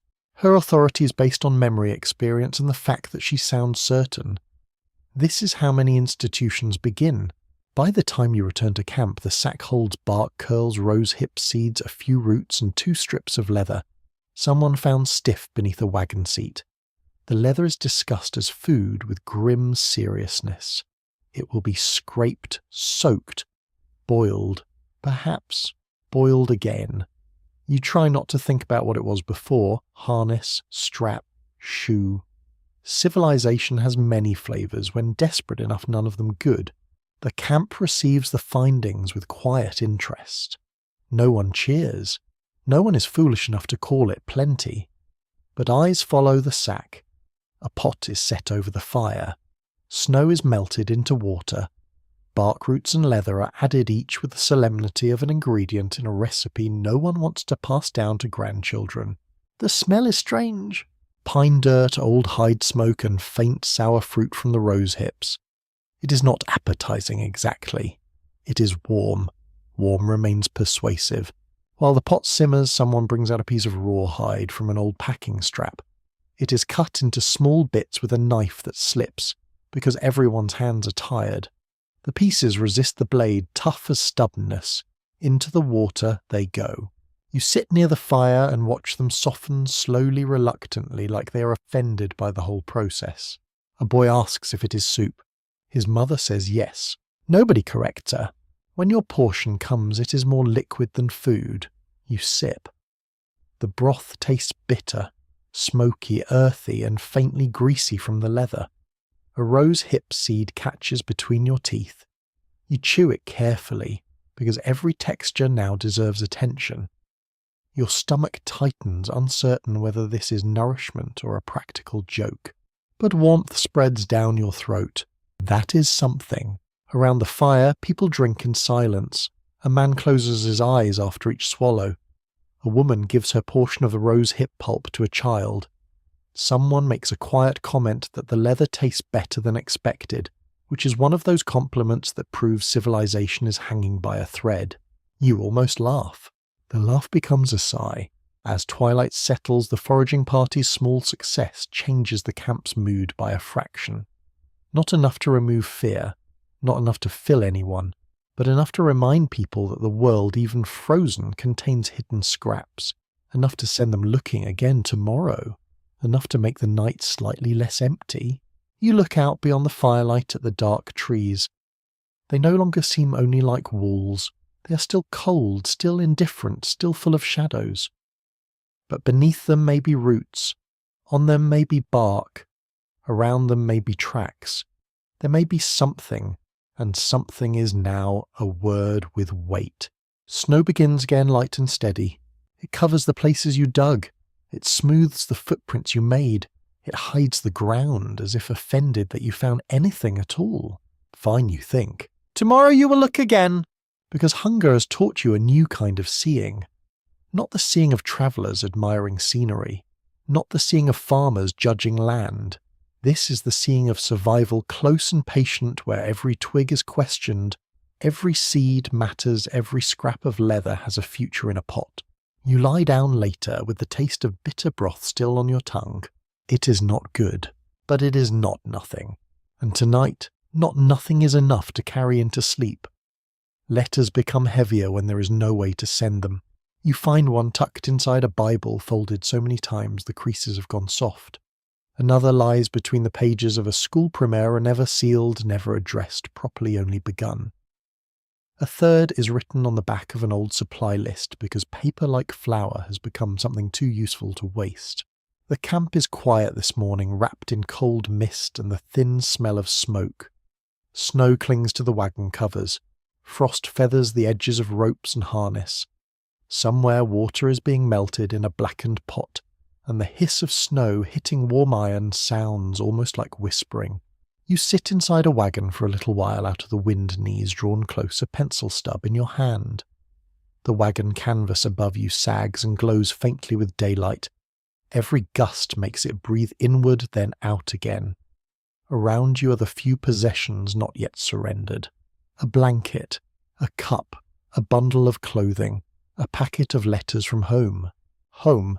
The word opens too much. Many emigrants on Western trails kept diaries or wrote letters during the journey, recording weather mileage, illness, births, deaths, food supplies, river crossings, and hopes for arrival. That record keeping is one of the reasons later generations can follow their experience at all. Yet in a winter camp, when fingers are numb and food is nearly gone, writing changes from habit into testimony. You place the pencil against paper, dear sister perhaps, or dear mother, or my beloved friend. The first words matter, and that is a nuisance because your hand is already trembling. What do you say from a place like this? That the snow is deep, that the flour is almost gone, that people look older each morning, that the children are quiet, that you dream of bread so vividly you wake with your mouth watering. Not exactly cheerful correspondence. The postal service may not be emotionally prepared. You begin with weather because people often do. Weather is safe. Weather can carry fear without admitting it. The snow continues, you write. Then you stop. The sentence looks too small for what is happening. Outside, someone calls for a knife. Another voice answers. A child coughs, then is soothed. The camp goes on, making survival sounds, all of them ordinary now. Scrape, stir, cough, creak, murmur. A wagon wheel shifts in frozen ruts with a tired groan. You write again. We are delayed in the mountains, provisions are low. Low. Such a tidy little word. So polite. It does not show the inside of the flour sack, the boiled leather of the rose hips counted like jewels the way adults watch children eat. Language can be merciful that way, or cowardly. Sometimes both. A curious little habit in 19th century letters was the use of cross-writing, where a person wrote across the page one way, then turned the paper and wrote over it at right angles to save space. It made letters look like woven cloth, and probably made the reader squint by candlelight while questioning the sender's life choices. Out here, though, you understand the impulse perfectly. Paper is distance made visible, and there is never enough of it. You try to imagine the person receiving this letter. They are warm in your mind. They sit at a table. A lamp burns beside them. There is bread nearby, of course, because your imagination has become completely unreasonable. They unfold the page. They see your handwriting. Perhaps they smile at first. Then they read. What right do you have to send fear across all those miles, and what right do you have not to... The question sits with you. In recent studies, historians have examined how emigrant letters often balanced reassurance with distress, since writers wanted to tell the truth without crushing those waiting back east, or frightening future migrants. A letter might say the journey was hard, then soften the next line. It might record a death, then speak of God's will fine weather or better prospects ahead. Survival had an audience, and writers knew it. You hear footsteps outside. The wagon flap lifts and cold air rolls in. A woman looks in. Her face is drawn, but her eyes are alert. She asks if you have spare paper. Not much. Just enough for a note. Her husband is going with the next scouting party, and she wants him to carry words in case he reaches help. In case he reaches anyone, in case the world opens. You tear a sheet in half. It feels extravagant. She thanks you as if you have given her flour. Then she sits near the wagon opening where the light is stronger and begins to write on her knees. Her pencil moves slowly. At first her face is composed. Then her mouth tightens. She writes only a few lines. When she finishes, she folds the paper and holds it against her lips for a moment. Not quite a kiss. Not quite a prayer. She tucks it into a scrap of cloth, ties it tight, and puts it in the inner pocket of her husband's coat when he comes to collect it. He does not read it. That is trust, perhaps, or fear. The scouting party prepares near the main fire. 3 men and 1 older boy, though older, is doing too much work there. He cannot be more than 16. They carry blankets, a little food, a hatchet, a tin cup, strips of rawhide, and messages from several families. The messages are wrapped carefully against damp. Names are repeated, directions are guessed. Promises are made. If you reach the settlement, tell them. If you find my brother, say we are here. If I do not come through, give this to my wife.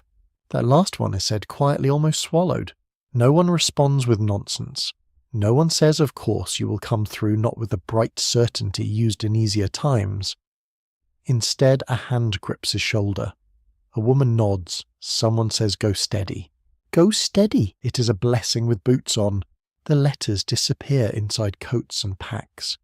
Suddenly they seem alive, these folded scraps carrying whole households in pencil marks. They may cross the snow when bodies cannot. They may reach warm rooms. They may become evidence. They may never be found. You return to your own unfinished page. Your hand is colder now. The pencil point has dulled.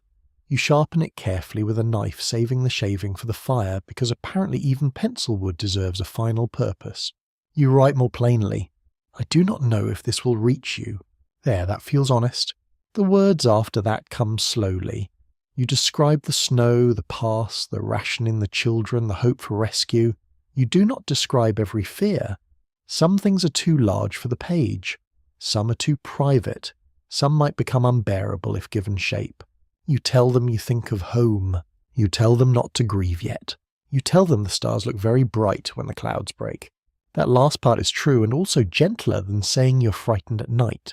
Afternoon fades, the scouts leave, the camp watches until the trees take them. For a while people keep staring at the place where they vanished, as though the empty air might return them immediately with bread and excellent news. It does not.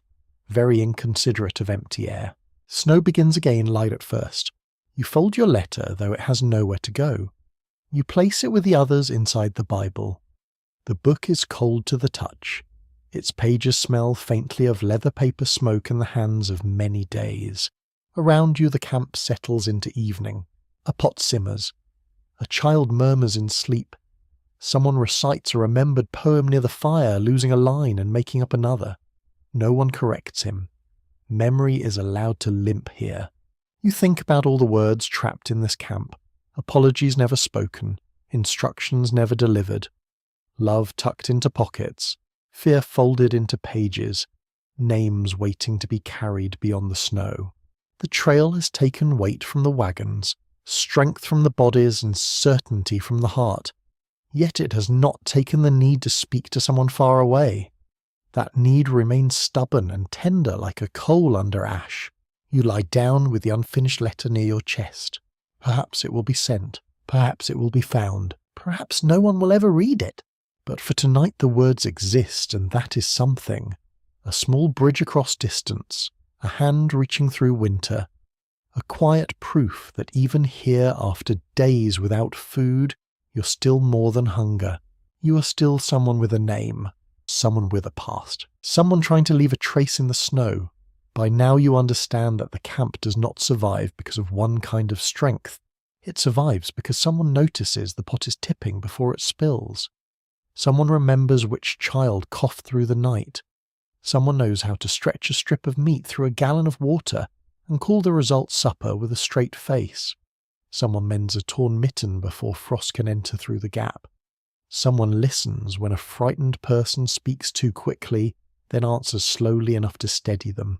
Again and again that someone is a woman, not always of course. History is messy and everyone with breath left is working. But look closely at the camp and you see the labour that keeps appearing in the spaces between the grand decisions. It is not dramatic enough for monuments, it is too constant for applause. It is the work of keeping human beings human when hunger is trying to turn them into calculations. Women cross the Oregon Trail in large numbers as wives, mothers, daughters, widows, workers and decision-makers, and their diaries often record both the physical labour and emotional strain of migration. That steady fact matters here, because the winter camp is held together not only by wagons, animals, scouts and rifles, but by cooking, nursing, cleaning, comforting, sorting, bargaining, and remembering whose portion must be saved. You stand near a fire where a woman is making broth from nearly nothing. She has a scrap of meat, a little bark, a few seeds, and the confidence of someone who refuses to let the pot look embarrassed. Her face is pale with fatigue. Her sleeves are smoke-darkened. She stirs slowly, then scrapes the spoon along the bottom, as if persuasion might thicken the meal. A child asks what is in it. Good things she says. That is not exactly a lie. It is a kindness wearing an apron. Nearby another woman kneels beside an older man whose feet have gone numb. She removes his boots with careful hands, though the smell is heroic in the wrong direction. She rubs his toes, wraps them in warmed cloth checks, the skin by firelight, and tells him he will complain properly tomorrow. He smiles at that. The joke gives him back a little dignity which may be as important as warmth. A peculiar little note from trail life is that women sometimes turned flour sacks into clothing dish towels, baby wrappings, or patches when supplies ran low. Even the containers had afterlives. Nothing ended as one thing. A sack could become a shirt, a shawl could become a child's blanket, a ribbon could become a marker on a grave. Resourcefulness was less a charming personality trait and more a daily requirement with cold fingers. You watch a mother cut the hem from her own skirt to patch a boy's trousers. Not her son, someone else's. She bites the thread, smooths the patch, and sends him back toward the fire. The boy tries to thank her, but the words come out awkwardly. She waves him away. Keep your knees covered, she says, as if knees were the central crisis of the age. Maybe for that boy they are. Across the camp, 2 women negotiate with a man who has a hidden store of coffee. Hidden is not the word anyone uses naturally. Reserved, perhaps. Saved. Mislaid until suddenly discovered by his own excellent memory. The women bring him a pair of dry socks and a needle packet. They leave with a spoonful of grounds. Not much, but enough to darken a pot and give the camp the illusion of mourning. This is politics too. Not the loud kind. The quiet kind done with socks, spoons, favours and sharp eyes. Recent scholarship has asked whether women's authority in wagon parties expanded during crisis, because domestic skills became survival skills, or whether those skills had always been essential and only became visible when everything else failed. The answer may be both. When there is plenty, bread appears and people call it household work. When there is famine, bread does not appear, and everyone suddenly understands the miracle they had been eating. A woman named Margaret, or maybe Mary because names blur in the cold, unless someone says them often, takes charge of dividing the evening portions for 3 families whose men are away scouting. She does not ask permission. She has the food, the pot, the list of children and the expression of a person who has already decided nonsense will not be entertained. One man objects that his share looks small. She looks at him for a long moment. It is small, she says. That ends the discussion. You admire her deeply and also hope never to be judged by that gaze. As the day goes on, women move through the camp like threads through torn cloth. One carries hot water from fire to wagon. Another changes a baby's wrappings beneath a blanket shielded from the wind. Another helps an exhausted girl comb ice from her hair. Another sits beside a woman who's not spoken since morning, holding her hand without demanding words. You begin to notice how much survival depends on attention. Who ate yesterday? Who pretended to eat? Who has stopped shivering, which sounds like relief but can be danger? Who is hiding a cough? Whose boots are wet? Whose grief is becoming too quiet? These are not small observations, they are alarms. Women hear many of them first because they are near the bodies, near the cups, near the blankets, near the children in the night. Late afternoon brings trouble. A young mother collapses while lifting a bucket of snow. She does not fall hard, but she folds suddenly as if her strings have been cut. People rush to her. Her baby begins crying from the wagon behind her, a thin, hungry sound. The mother is carried to the fire. Her lips are pale. Someone says she has given most of her food to the child. Everyone already knows. That is the kind of sacrifice people notice, and pretend not to notice because naming it makes it harder to permit. Another woman takes the baby, a third warms broth. A fourth loosens the mother's collar and rubs her wrists. The men stand nearby, concerned useless for half a minute. Then one is sent for blankets, another for water, another to fetch the hidden bit of sugar saved for medicine. Orders move quickly. No one asks who is in charge. For a while, the only sounds are the baby crying, the mother breathing the fire snapping, and snow sliding from a wagon cover with a soft collapse. Then the mother swallows a little warm liquid. Her eyes open. She tries to apologize. Several women scold her at once, gently but firmly. It is the warmest sound you've heard all day. Evening settles blue over the camp. The mother is sleeping now, the baby tucked beside her. The hidden sugar is gone, dissolved into broth. No one complains. Some things are beyond accounting. You sit near the main fire and watch the women finally sit down, though even resting their hands keep moving. Mending, wringing cloth, stroking a child's hair, counting, always counting. One woman hums the familiar tune again, the one that has travelled from night to night like a small lantern. Another joins, then another, until the melody becomes almost a blanket laid over the camp. It does not erase hunger. It does not open the pass. It does not summon rescue. But it steadies breathing. Sometimes that is the task. The firelight moves over tired faces, over cracked hands, over skirts stiff with frozen mud, over eyes that have watched too much and still keep watching. You think of the blue plate left in the snow, the toy horse, the letters folded in pockets, the children asleep near the coals. You think of everything women have carried that never appeared on any supply list. Food, water, needles, stories, names, fear, hope. The night grows colder and the camp pulls inward again. You lie down, hearing a woman whisper to a child that morning will come. She says it as if she has arranged the matter personally, and perhaps in the only way that matters tonight she has. Because someone will wake first. Someone will stir the coals. Someone will measure what remains. Someone will make warmth from almost nothing and call the living back to it. Death becomes part of the weather before anyone admits it. At first, each loss is an event, a name spoken, a blanket lifted, a circle gathering, a prayer shaped by chapped lips and shaking breath. People stand close not only from sorrow, but because standing alone in cold like this feels too honest. Snow lands on shoulders. Smoke stings eyes already wet. Someone says the proper words. Someone else cannot. Then the days pass and hunger keeps working. The camp grows quieter around grief because grief itself spends strength. There's only so much crying a body can manage when it has not eaten enough. Only so much ceremony when the ground is frozen hard, the shovel blade ringing against ice and stone. Only so much tenderness that can be made visible before the living must turn back to the pot, the fire, the children, the animals, the blocked pass. You learn this with shame. The first time a burial is hurried, you feel horror. The second time, sorrow. The third time, a kind of numb obedience. Not because the person matters less, but because the living are being pressed forward by a hand no one can see. Disease accidents, exposure, childbirth, complications and hunger all took lives on the western trails, and emigrant graves often appeared along the route, sometimes marked simply, and sometimes not marked at all. That historical truth has a different weight here. A grave beside the trail is not a symbol. It is a place where someone's entire world is stopped while the wagon road goes on.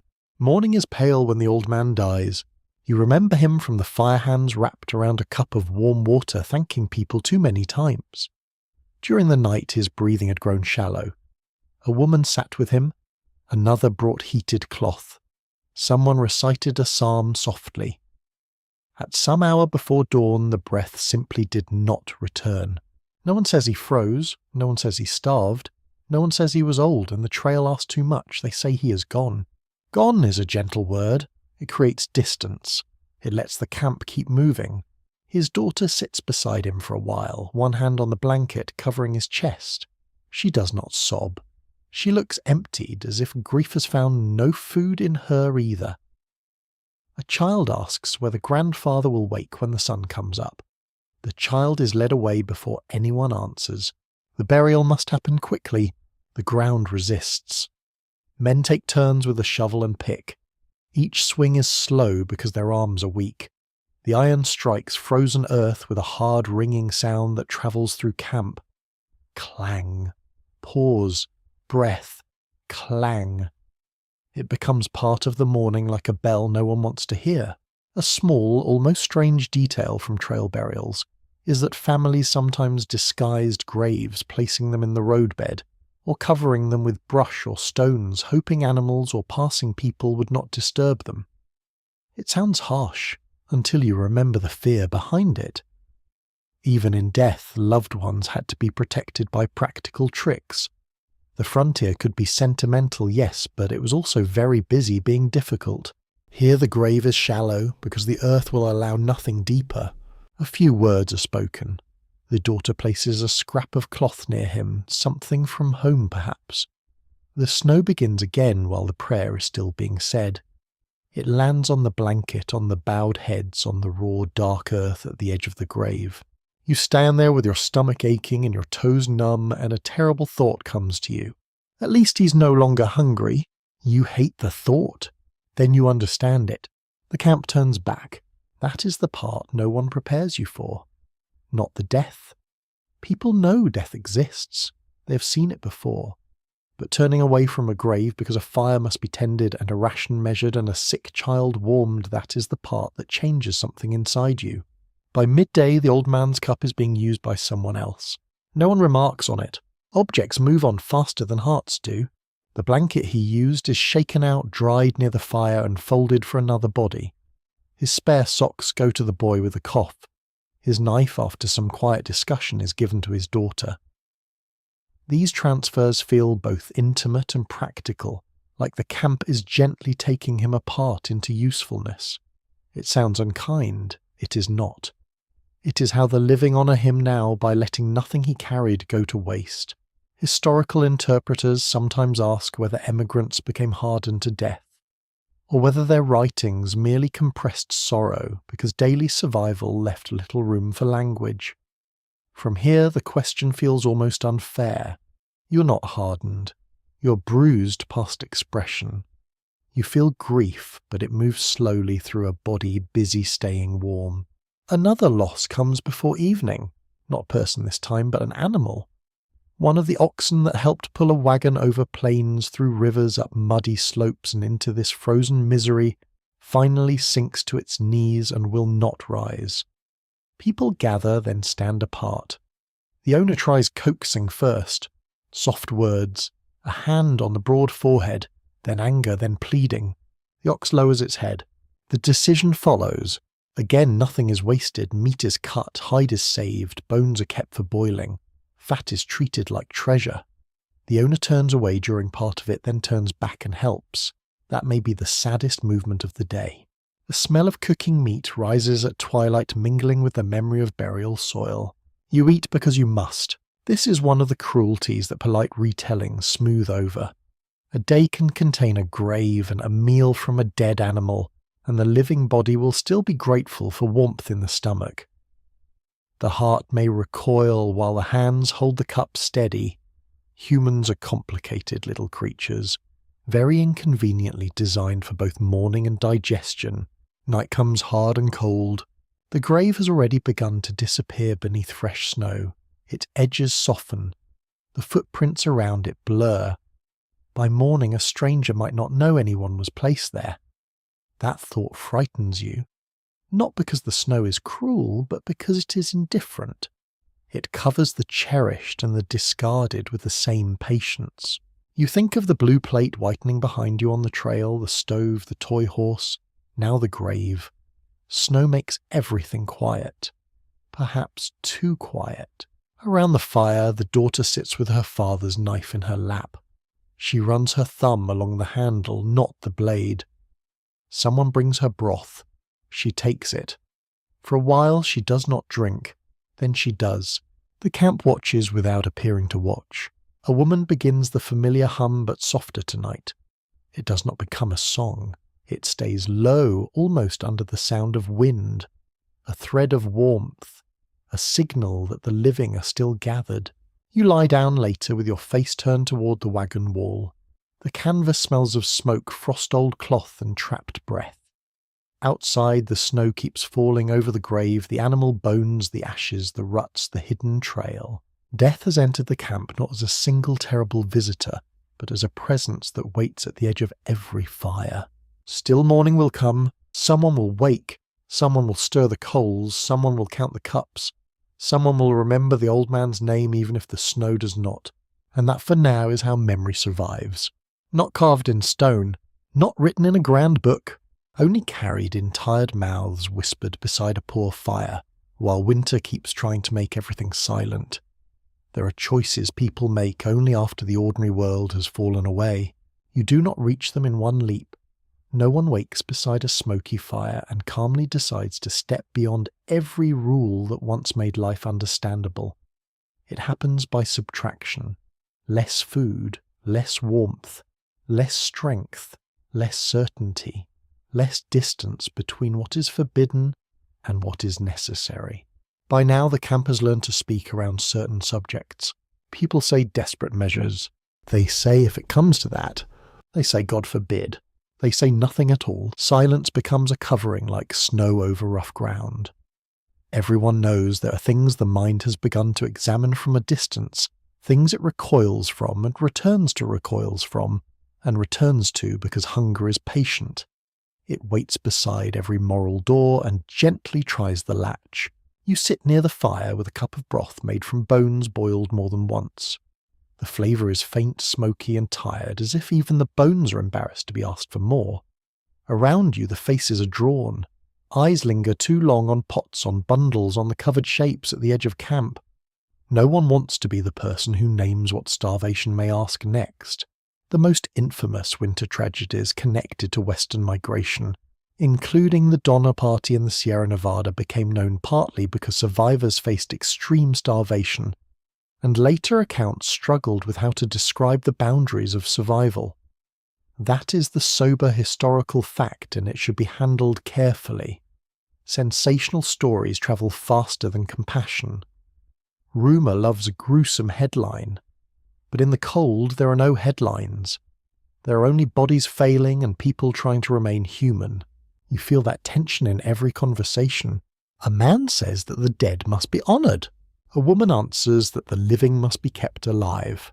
The sentence is not a command. It is not even a proposal. It is a stone placed gently on the ground between everyone. No one picks it up. No one walks away from it either. This is the part later generations whisper about, usually from full stomachs. They ask what they would have done, and they answer too quickly. They say never, or of course, or I cannot imagine. The honest answer is that they cannot imagine, because comfort is a poor classroom for famine. A person sitting in lamplight with bread nearby and a door that closes against weather is not the same person who has watched children weaken in snow. You do not know who you are under such pressure until pressure arrives. A strange fragment of cultural history is that 19th century newspapers often turned survival stories into moral dramas, printing rumours, judgments, heroic rescues, and shocking details for readers far away. People who had never missed dinner debated the character of those who had missed nearly all of them. Apparently, this was considered entertainment. Humanity has always had some awkward hobbies. In camp, however, judgment is quieter. People avoid certain wagons. They lower their voices when passing certain families. They speak of burial, of prayer, of the proper treatment of remains. Yet beneath those words is another question, terrible and practical. What if the living cannot continue without the dead? You do not want the question. It arrives anyway. The cold presses close. The past remains a locked white height. Rescue is still rumour, though, perhaps a nearer rumour now. The scouts have not returned. The food has thinned past meals into symbols. Everyone knows that if more days pass, the body will begin to make decisions before the conscience is ready. Some modern historians frame the hardest survival choices as evidence not of savagery, but of social collapse under lethal scarcity where normal rules were strained by isolation, grief and the biological demands of starvation. Others place more weight on individual agency, leadership and moral choice. The debate remains uneasy because the subject itself resists comfort. It asks how thin the walls of civilization can become before the wind comes through. You look at the people around you and do not see monsters. You see a mother holding a sleeping child whose face has grown too small. You see a widower staring at the fire with red eyes. You see a boy licking broth from a cracked cup. You see women patching blankets with hands that tremble. You see men who once argued about roots and grazing now staring at the snow as if it might answer for them. The word survival can sound clean from a distance, strong even, noble. But here it is, messy, ashamed, tender and full of compromises no one once remembered in detail. It is not a banner. It is a hand reaching for one more branch to feed the fire. A decision is made that evening about the dead, not loudly. A few elders, parents, and the remaining leaders speak apart from the children. Their faces are turned away from the fire, half hidden by darkness. You hear pieces, respect, necessity, prayer, no waste, forgiveness. The words rise and vanish. No one speaks with triumph. No one speaks with hunger alone. Grief sits in the circle too. When the group returns, no formal announcement is made. That may be mercy. That may be cowardice.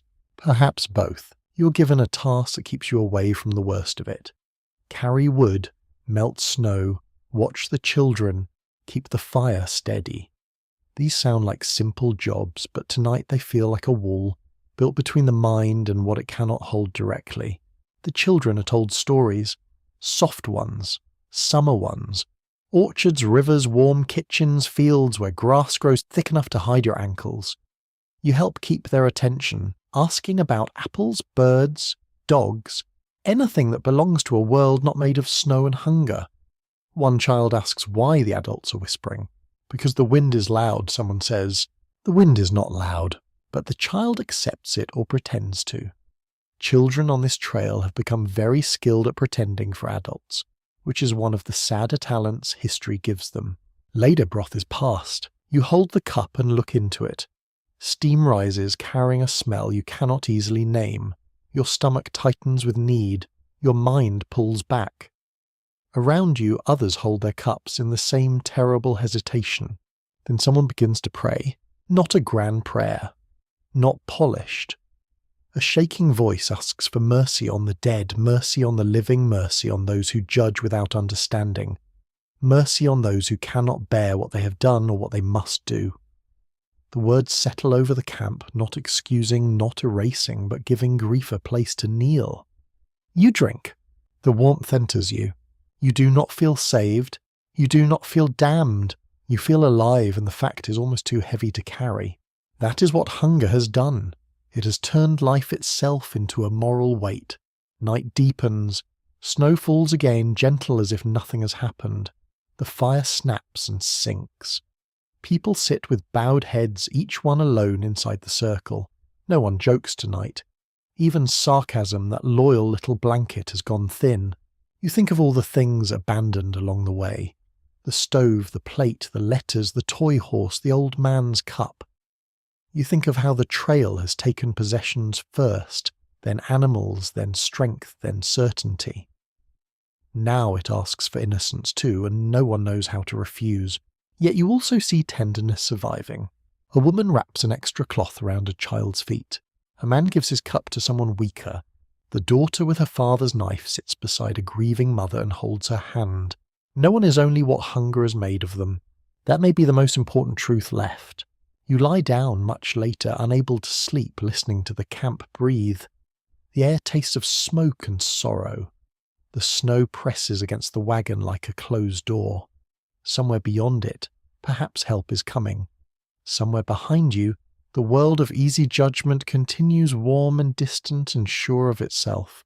Here certainty is frozen. What remains is the fragile, painful work of staying alive without forgetting. The dead were people without pretending necessity is clean, without letting shame become the final story. The fire fades. In the dark, you hold one thought gently because it is all you can bear.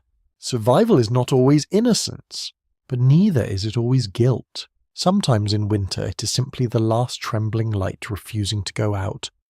The idea of leaving the camp feels like tearing a thread that is already stretched too thin. You stand near the fire at first light, watching the small group chosen to go ahead. They are not the strongest in the way stories usually prefer. Not the tallest, not the loudest, not the ones who looked most certain back when certainty was still fashionable. They are simply those who can still walk, far carry a little, and hold direction in their minds without losing it to hunger. Their packs are light, too light. A strip of meat each, a scrap of dried root, a cup, a blanket, a hatchet, a coil of rope, messages tucked close to the chest, wrapped in cloth, folded carefully against sweat and snow. Names, pleas, instructions, love, written in pencil lines that may blur if the weather decides to be especially theatrical. You were one of those going. The decision did not arrive as a moment of courage. It arrived as a quiet sorting. You can walk. You can still think clearly enough to follow a path or at least pretend to. You're not needed to tend a child or a sick bed. You have enough strength left to be spent elsewhere. So you step forward. No one congratulates you. This is not victory. It is a risk redistributed. Groups of emigrants sometimes sent small parties ahead during crises to seek help, or scout routes, particularly when wagons could not proceed. These advance parties often travelled on foot through severe conditions, carrying messages and relying on limited supplies. That fact sits beside you like a second shadow as you adjust your coat and tighten the cloth around your hands. A woman presses something into your palm. It is a button, small, worn, smooth from a coat long gone. For luck, she says. You nod because there is no polite way to say luck feels underqualified for this assignment. Still, you close your fingers around it and tuck it into your pocket. Another man hands you a folded paper. If you reach anyone, he says, give them that. His voice is steady. His eyes are not. You take it. The camp gathers as you leave. Not in a line, not in any organised way. Just people standing wrapped in blankets and coats, faces pale in the morning light. Children are held close. Some wave. Some do not understand enough to wave. The older ones watch you with that quiet attention they have learned too quickly. A few words are spoken. Go steady. Keep to the trees. Follow the ridge. Do not stop unless you must. Come back. That last one lands differently. You turn once before entering the trees. The wagons look small from here, dark shapes against the white. Smoke rising in thin lines. People clustered near fires. It looks almost peaceful from a distance, which feels like an insult. Then the trees take you. The forest is quieter than the camp, but not silent. Snow falls from branches in soft collapses. Your boots crunch and sink. The air smells of pine cold bark and your own breath. Each step is work. Each breath is measured. You fall into a rhythm. Step, breathe, step, breathe. Hunger travels with you. It has not been left behind with the wagons. It walks beside you, inside you, behind your eyes. It makes your thoughts drift and then snap back. It makes distances feel longer. It makes every pause feel dangerous. The group spreads slightly, each person choosing a path through the trees that looks marginally less hostile than the others. No one strays too far. Losing sight of one another here would be a mistake that Snow would happily keep. At midday you stop, not because you want to, but because your legs insist. You lean against a tree, its bark rough through your coat. The cold seeps in quickly when you're still. Someone passes a strip of meat. You take a bite, chew, slowly feel the small rush of strength it brings. It is not enough. It is something. A curious note from accounts of winter travel is that people often experienced a strange clarity when starving moments when the mind sharpened unexpectedly, noticing details with unusual precision, the angle of light on snow, the exact sound of a branch breaking, the pattern of breath. It did not last, but when it came, it could feel almost like waking up inside exhaustion.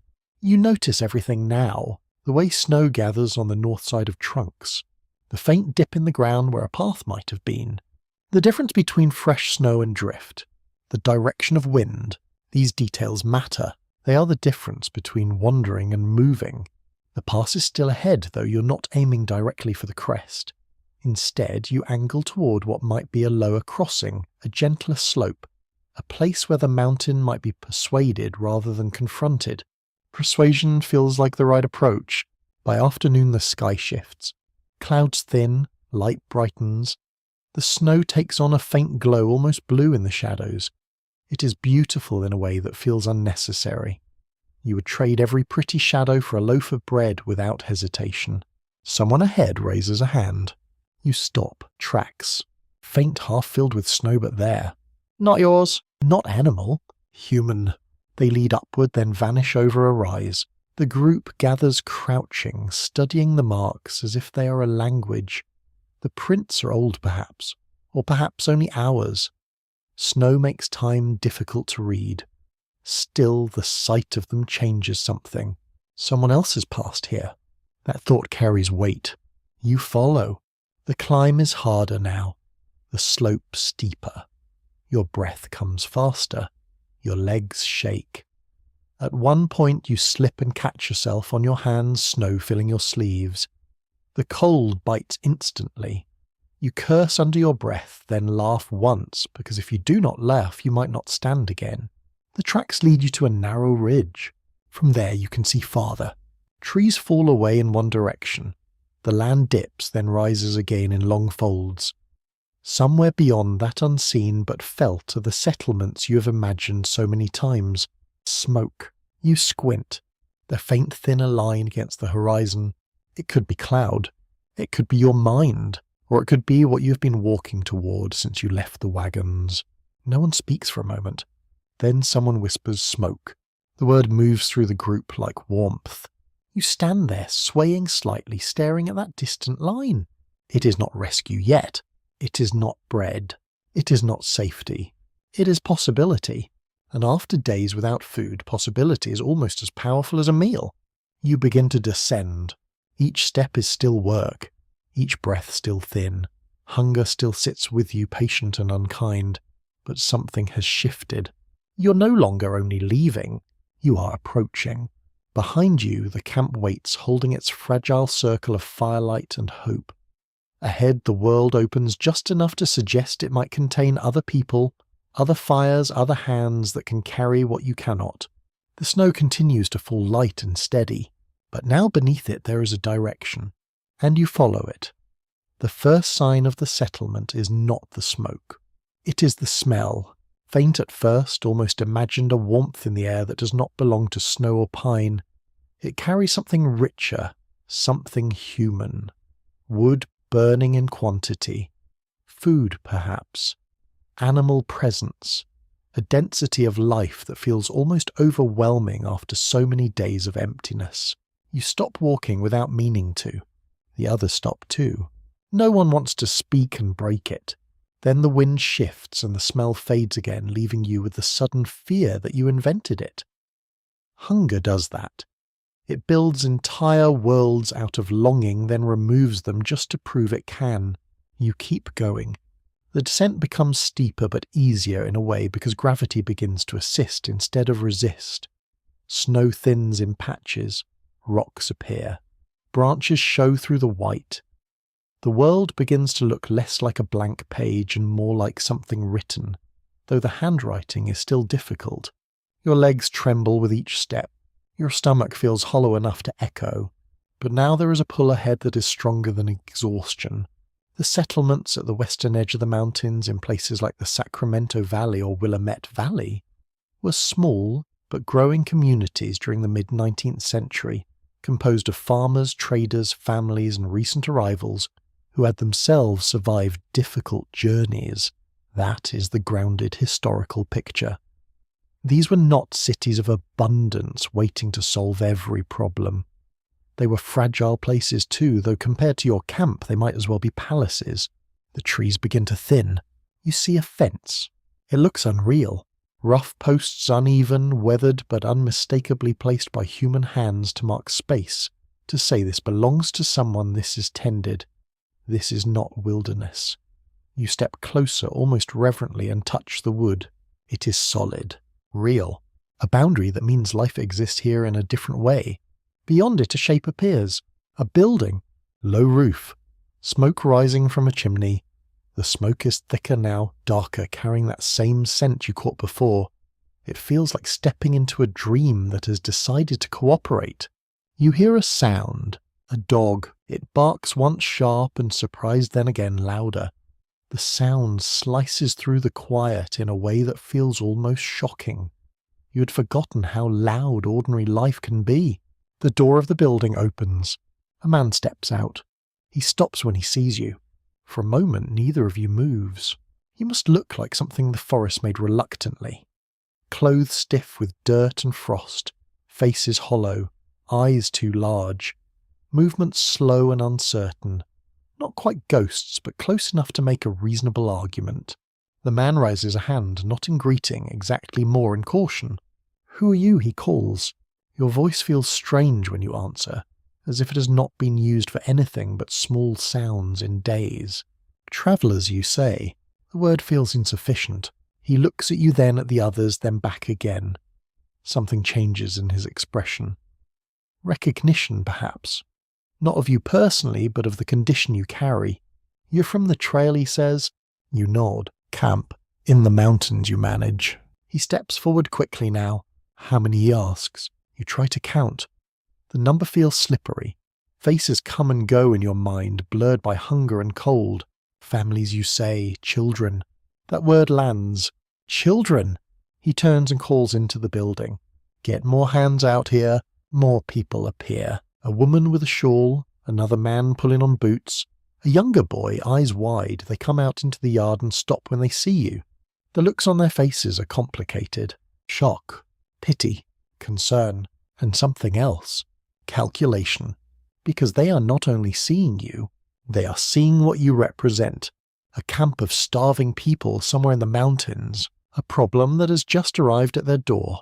In recent interpretations, historians note that rescue efforts often depended not just on compassion, but on practical considerations including available supplies, weather conditions, manpower, and the risk to those who would go back into the mountains. Help was never simple. It required resources, decisions, and a willingness to share what might already be limited. The woman steps closer. Come inside, she says. The words feel almost too large. Inside, you hesitate. Not out of politeness, out of disbelief. Then someone touches your arm gently and guides you forward. The doorway is low. You duck without thinking. The air inside is warmer, not hot, not luxurious, but warmer than anything you have felt in days. The smell is stronger here. Wood smoke cooked. Food, animal, fabric, life. Your stomach reacts instantly, painfully. A pot sits near the fire. Steam rises. You stare at it. The woman notices. Easy, she says softly, slow. She ladles a small amount into a cup and hands it to you. The liquid trembles in your hands. You bring it to your lips. The taste is overwhelming. Salt. Fat. Warmth. It is almost too much. Your body wants to gulp, to consume, to fill the emptiness all at once. But something holds you back. Perhaps her voice. Perhaps instinct. Perhaps the faint memory that too much too fast can harm as surely as too little. You sit. The warmth spreads. Your eyes close. For a moment the world narrows to that single sensation. When you open them again, the room is still there. The fire. The people. The door. You are not dreaming. Outside, the others are being brought in one by one.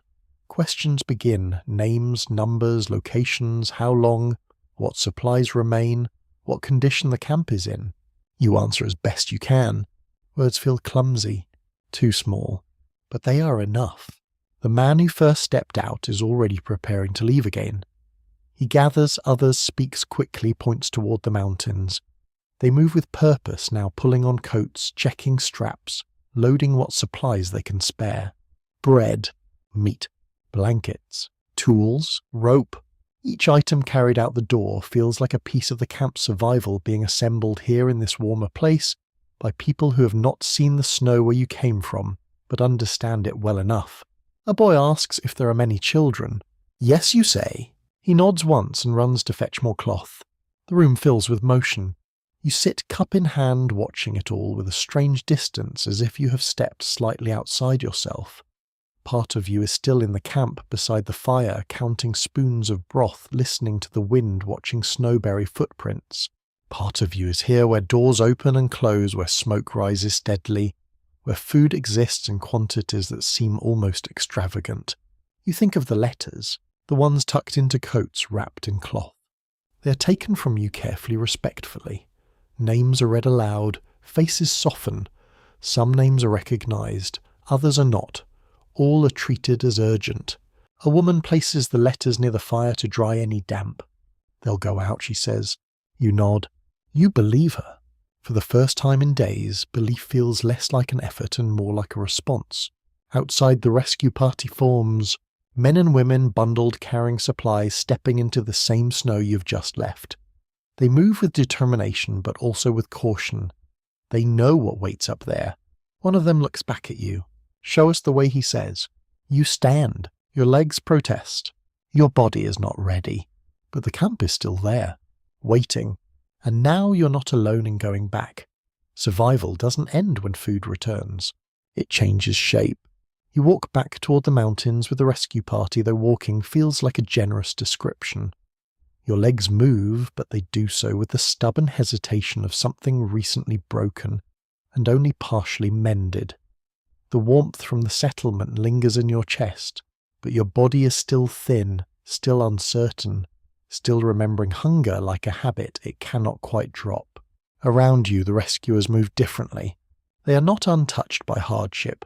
Their clothes are worn, their hands are rough, their faces carry the marks of frontier life, but they are stronger, better fed. Their steps are steadier.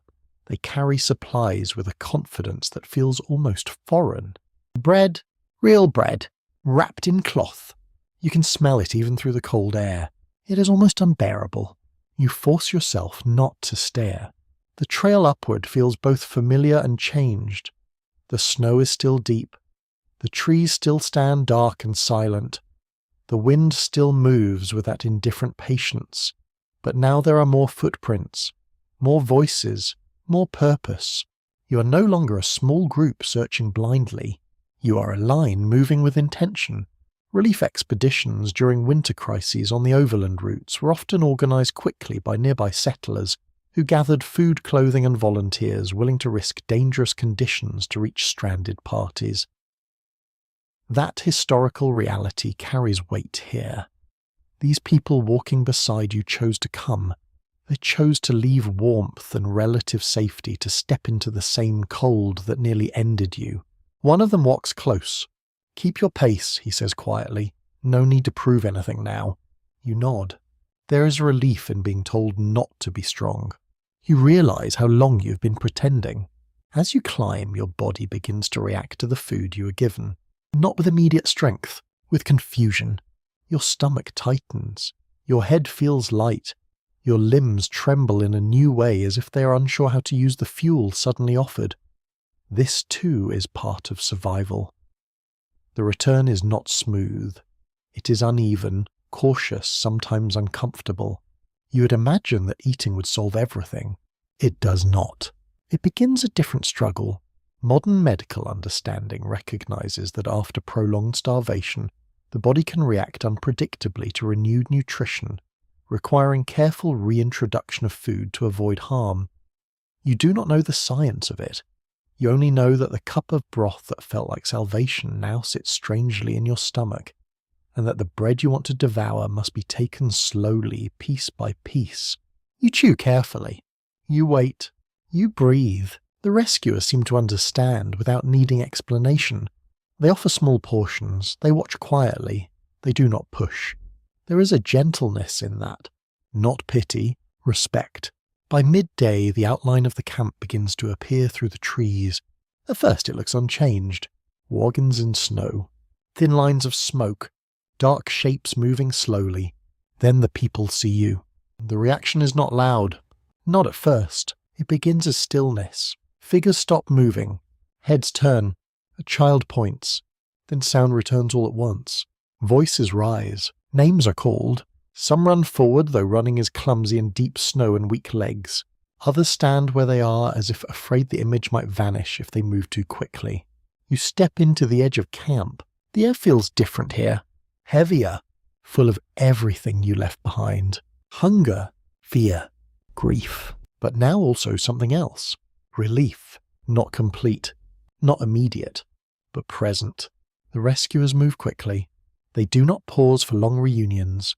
They begin unloading supplies. Bread is cut into small pieces. Broth is prepared. Blankets are distributed. The system of survival shifts again this time toward rebuilding. You watch as food is given to the weakest first. Children. The sick. Those who have not stood in days. The order matters. It is not random. It is not equal. It is necessary. A small, almost surprising detail from relief accounts is that rescuers often had to enforce controlled feeding, preventing starving individuals from eating too much too quickly, which could lead to severe illness. It sounds counterintuitive, even cruel to limit food when food has finally arrived. But the body after days without nourishment cannot simply return to abundance without consequence. You see this play out. A man reaches for more bread than he should. A rescuer gently stops him. "Slow," he says. The man looks angry for a moment, then ashamed, then exhausted. He lowers his hand. Across the camp reunions unfold. A woman finds her husband among the rescuers. She does not run. She walks, then stops, then walks again. When they reach each other, they do not speak at first. They simply hold on. Nearby, the daughter with the knife sits beside her mother, who is still weak but awake. The knife rests in her lap. The presence of rescue does not erase what came before. It sits beside it, complicated and quiet. Some people weep. Some do not. Some seem almost unable to react at all, as if their emotions have been used up and need time to return. You find a place near the fire and sit. Your body feels heavy. Not with hunger now, but with something else. Survival. It has weight. It presses on the chest, the limbs, the thoughts. You watch the camp change. Food being measured again, but differently. Conversations shifting from whether to survive to how to continue. Plans forming. Who can travel? Who must stay? Who needs more time? The past still stands above you. Winter has not ended. Rescue is not a door that leads instantly to safety. It is a bridge, and you're only partway across. Historians often reflect on how survival stories do not end with rescue, because those who lived through extreme hardship carried physical weakness, emotional strain, and difficult memories long after immediate danger passed.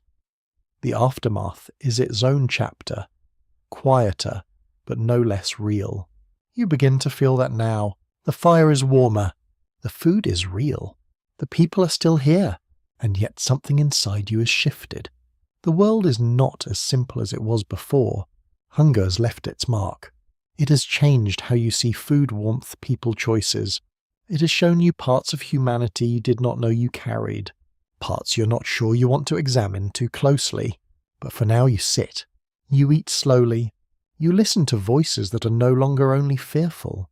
You feel the presence of others beside you, not as competition for scraps, but as companions again.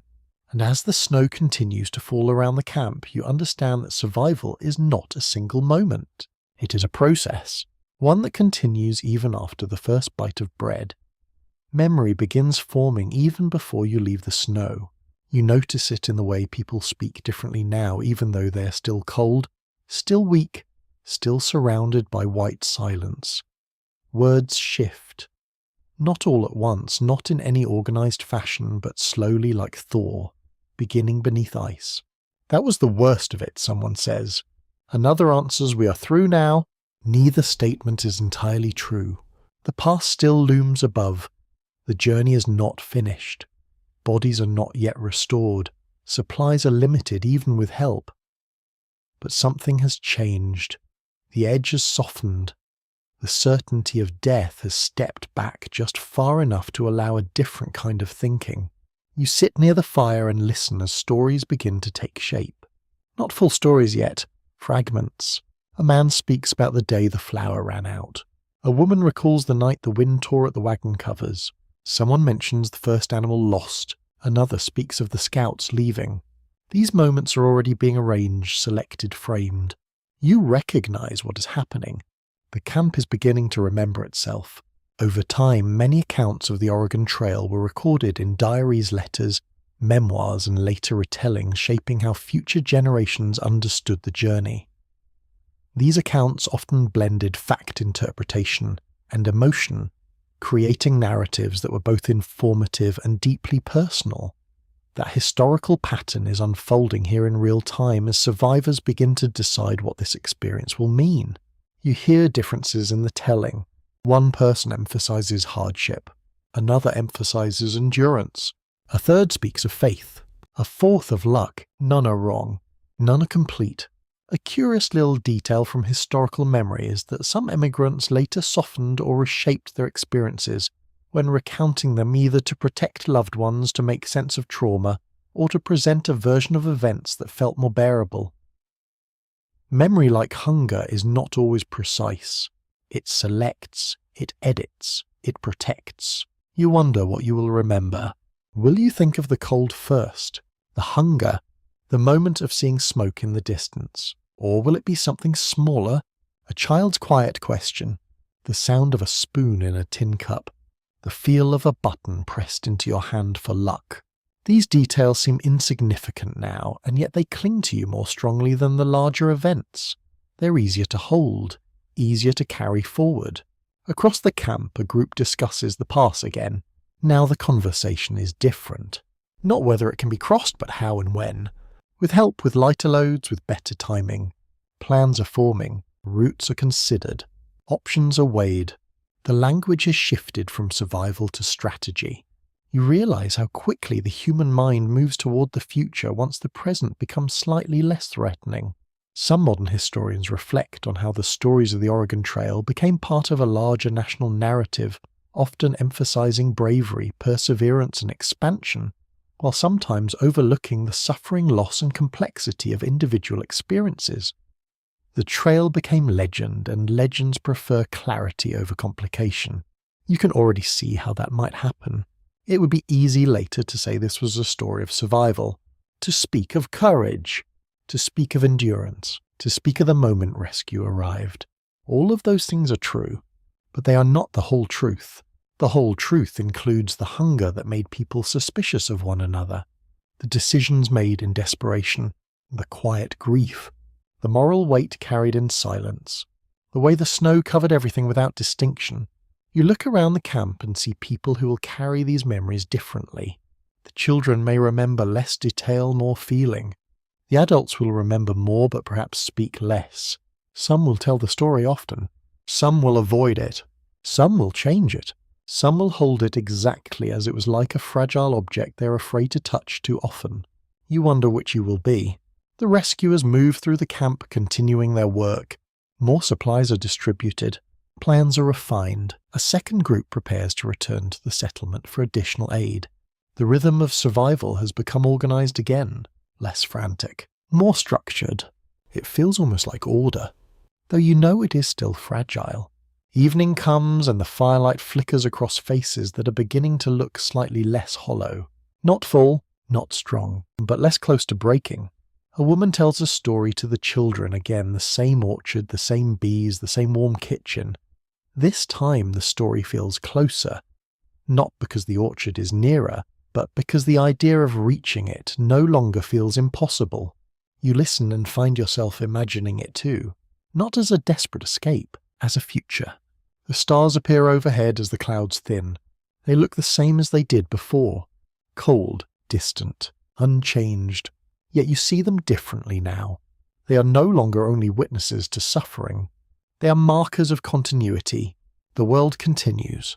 Beyond this camp, beyond this winter, beyond this moment, you lie down and feel the ground beneath you still hard, still cold. But your body is warmer. Your stomach is less empty. Your mind is less crowded with immediate fear. In its place, something else has begun to grow. Understanding. Not complete, not comfortable, but present. You understand now that the trail is not just a path across land. It is a path through experience, through hunger, through loss, through choice, through survival, and through memory. As sleep comes, you hold on to one quiet thought. This story is not finished. Not here, not now. It will continue in the telling, in the remembering, in the way it's passed from one person to another, shaped and reshaped, softened and sharpened, carried forward, long after the snow has melted. And somewhere in that future telling you will still be here, walking, hungry, learning what it means to survive. Spring does not arrive like rescue. It does not burst through the trees with trumpets and warm bread. It comes slowly, almost shyly, loosening one corner of the snow, softening one ridge of ice, letting water whisper beneath the drifts, before anyone trusts the sound. You notice it first at midday. A drop falls from a branch, then another. Tiny sounds, but after so much silence they feel enormous. The snow is still everywhere, but it has changed. It sags. It darkens near tree trunks. It pulls away from rocks and wagon wheels. The white world is beginning to remember colour. The Oregon Trail migration peaked in the 1840s and 1850s, carrying families west in search of land opportunity and new beginnings. But winter delays could turn that dream into a struggle against exposure starvation and impossible terrain. That broad truth settles around you now quieter than before. You're not standing inside a heroic painting, you're standing in the aftermath. As the snow melts, it reveals what winter covered.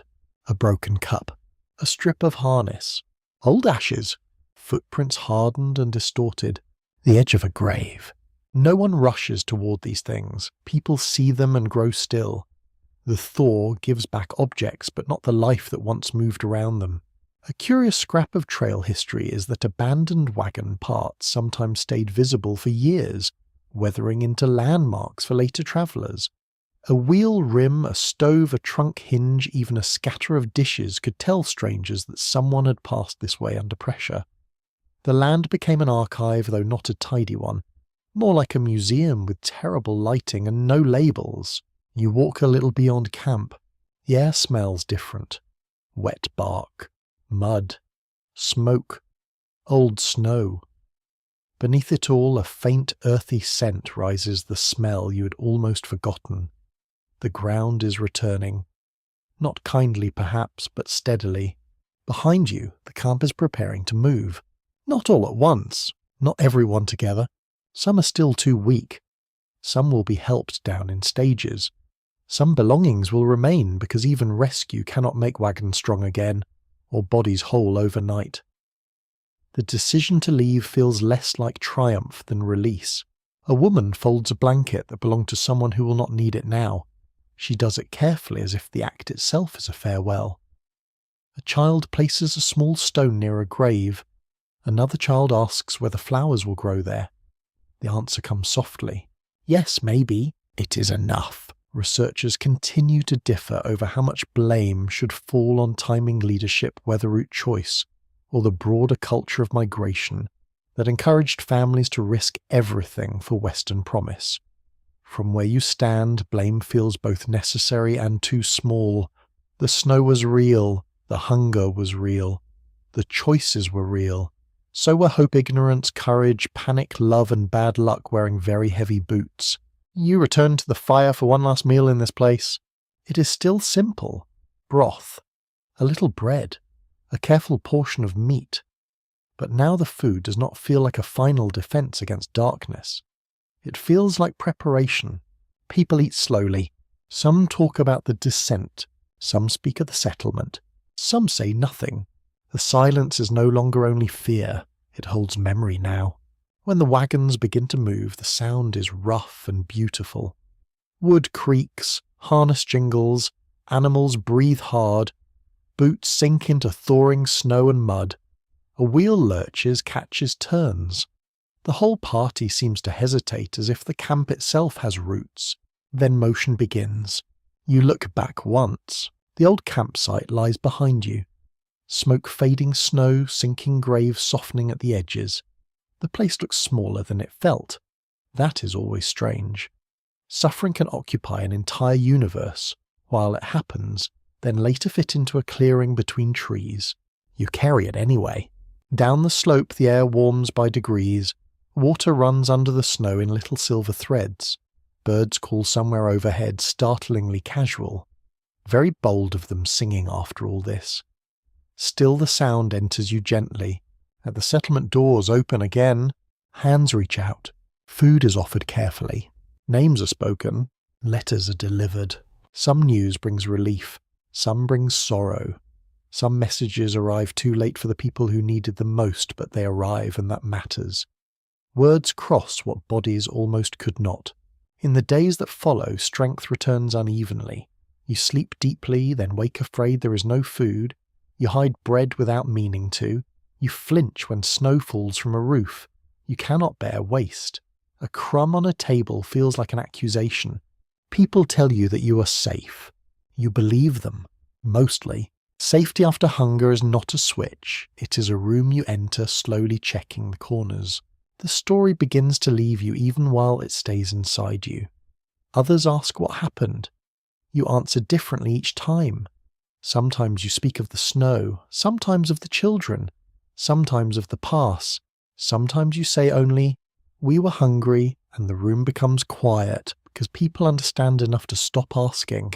Years from now, perhaps someone will turn this winter into a lesson, a warning about late starts, a tale of endurance, a moral puzzle, a legend.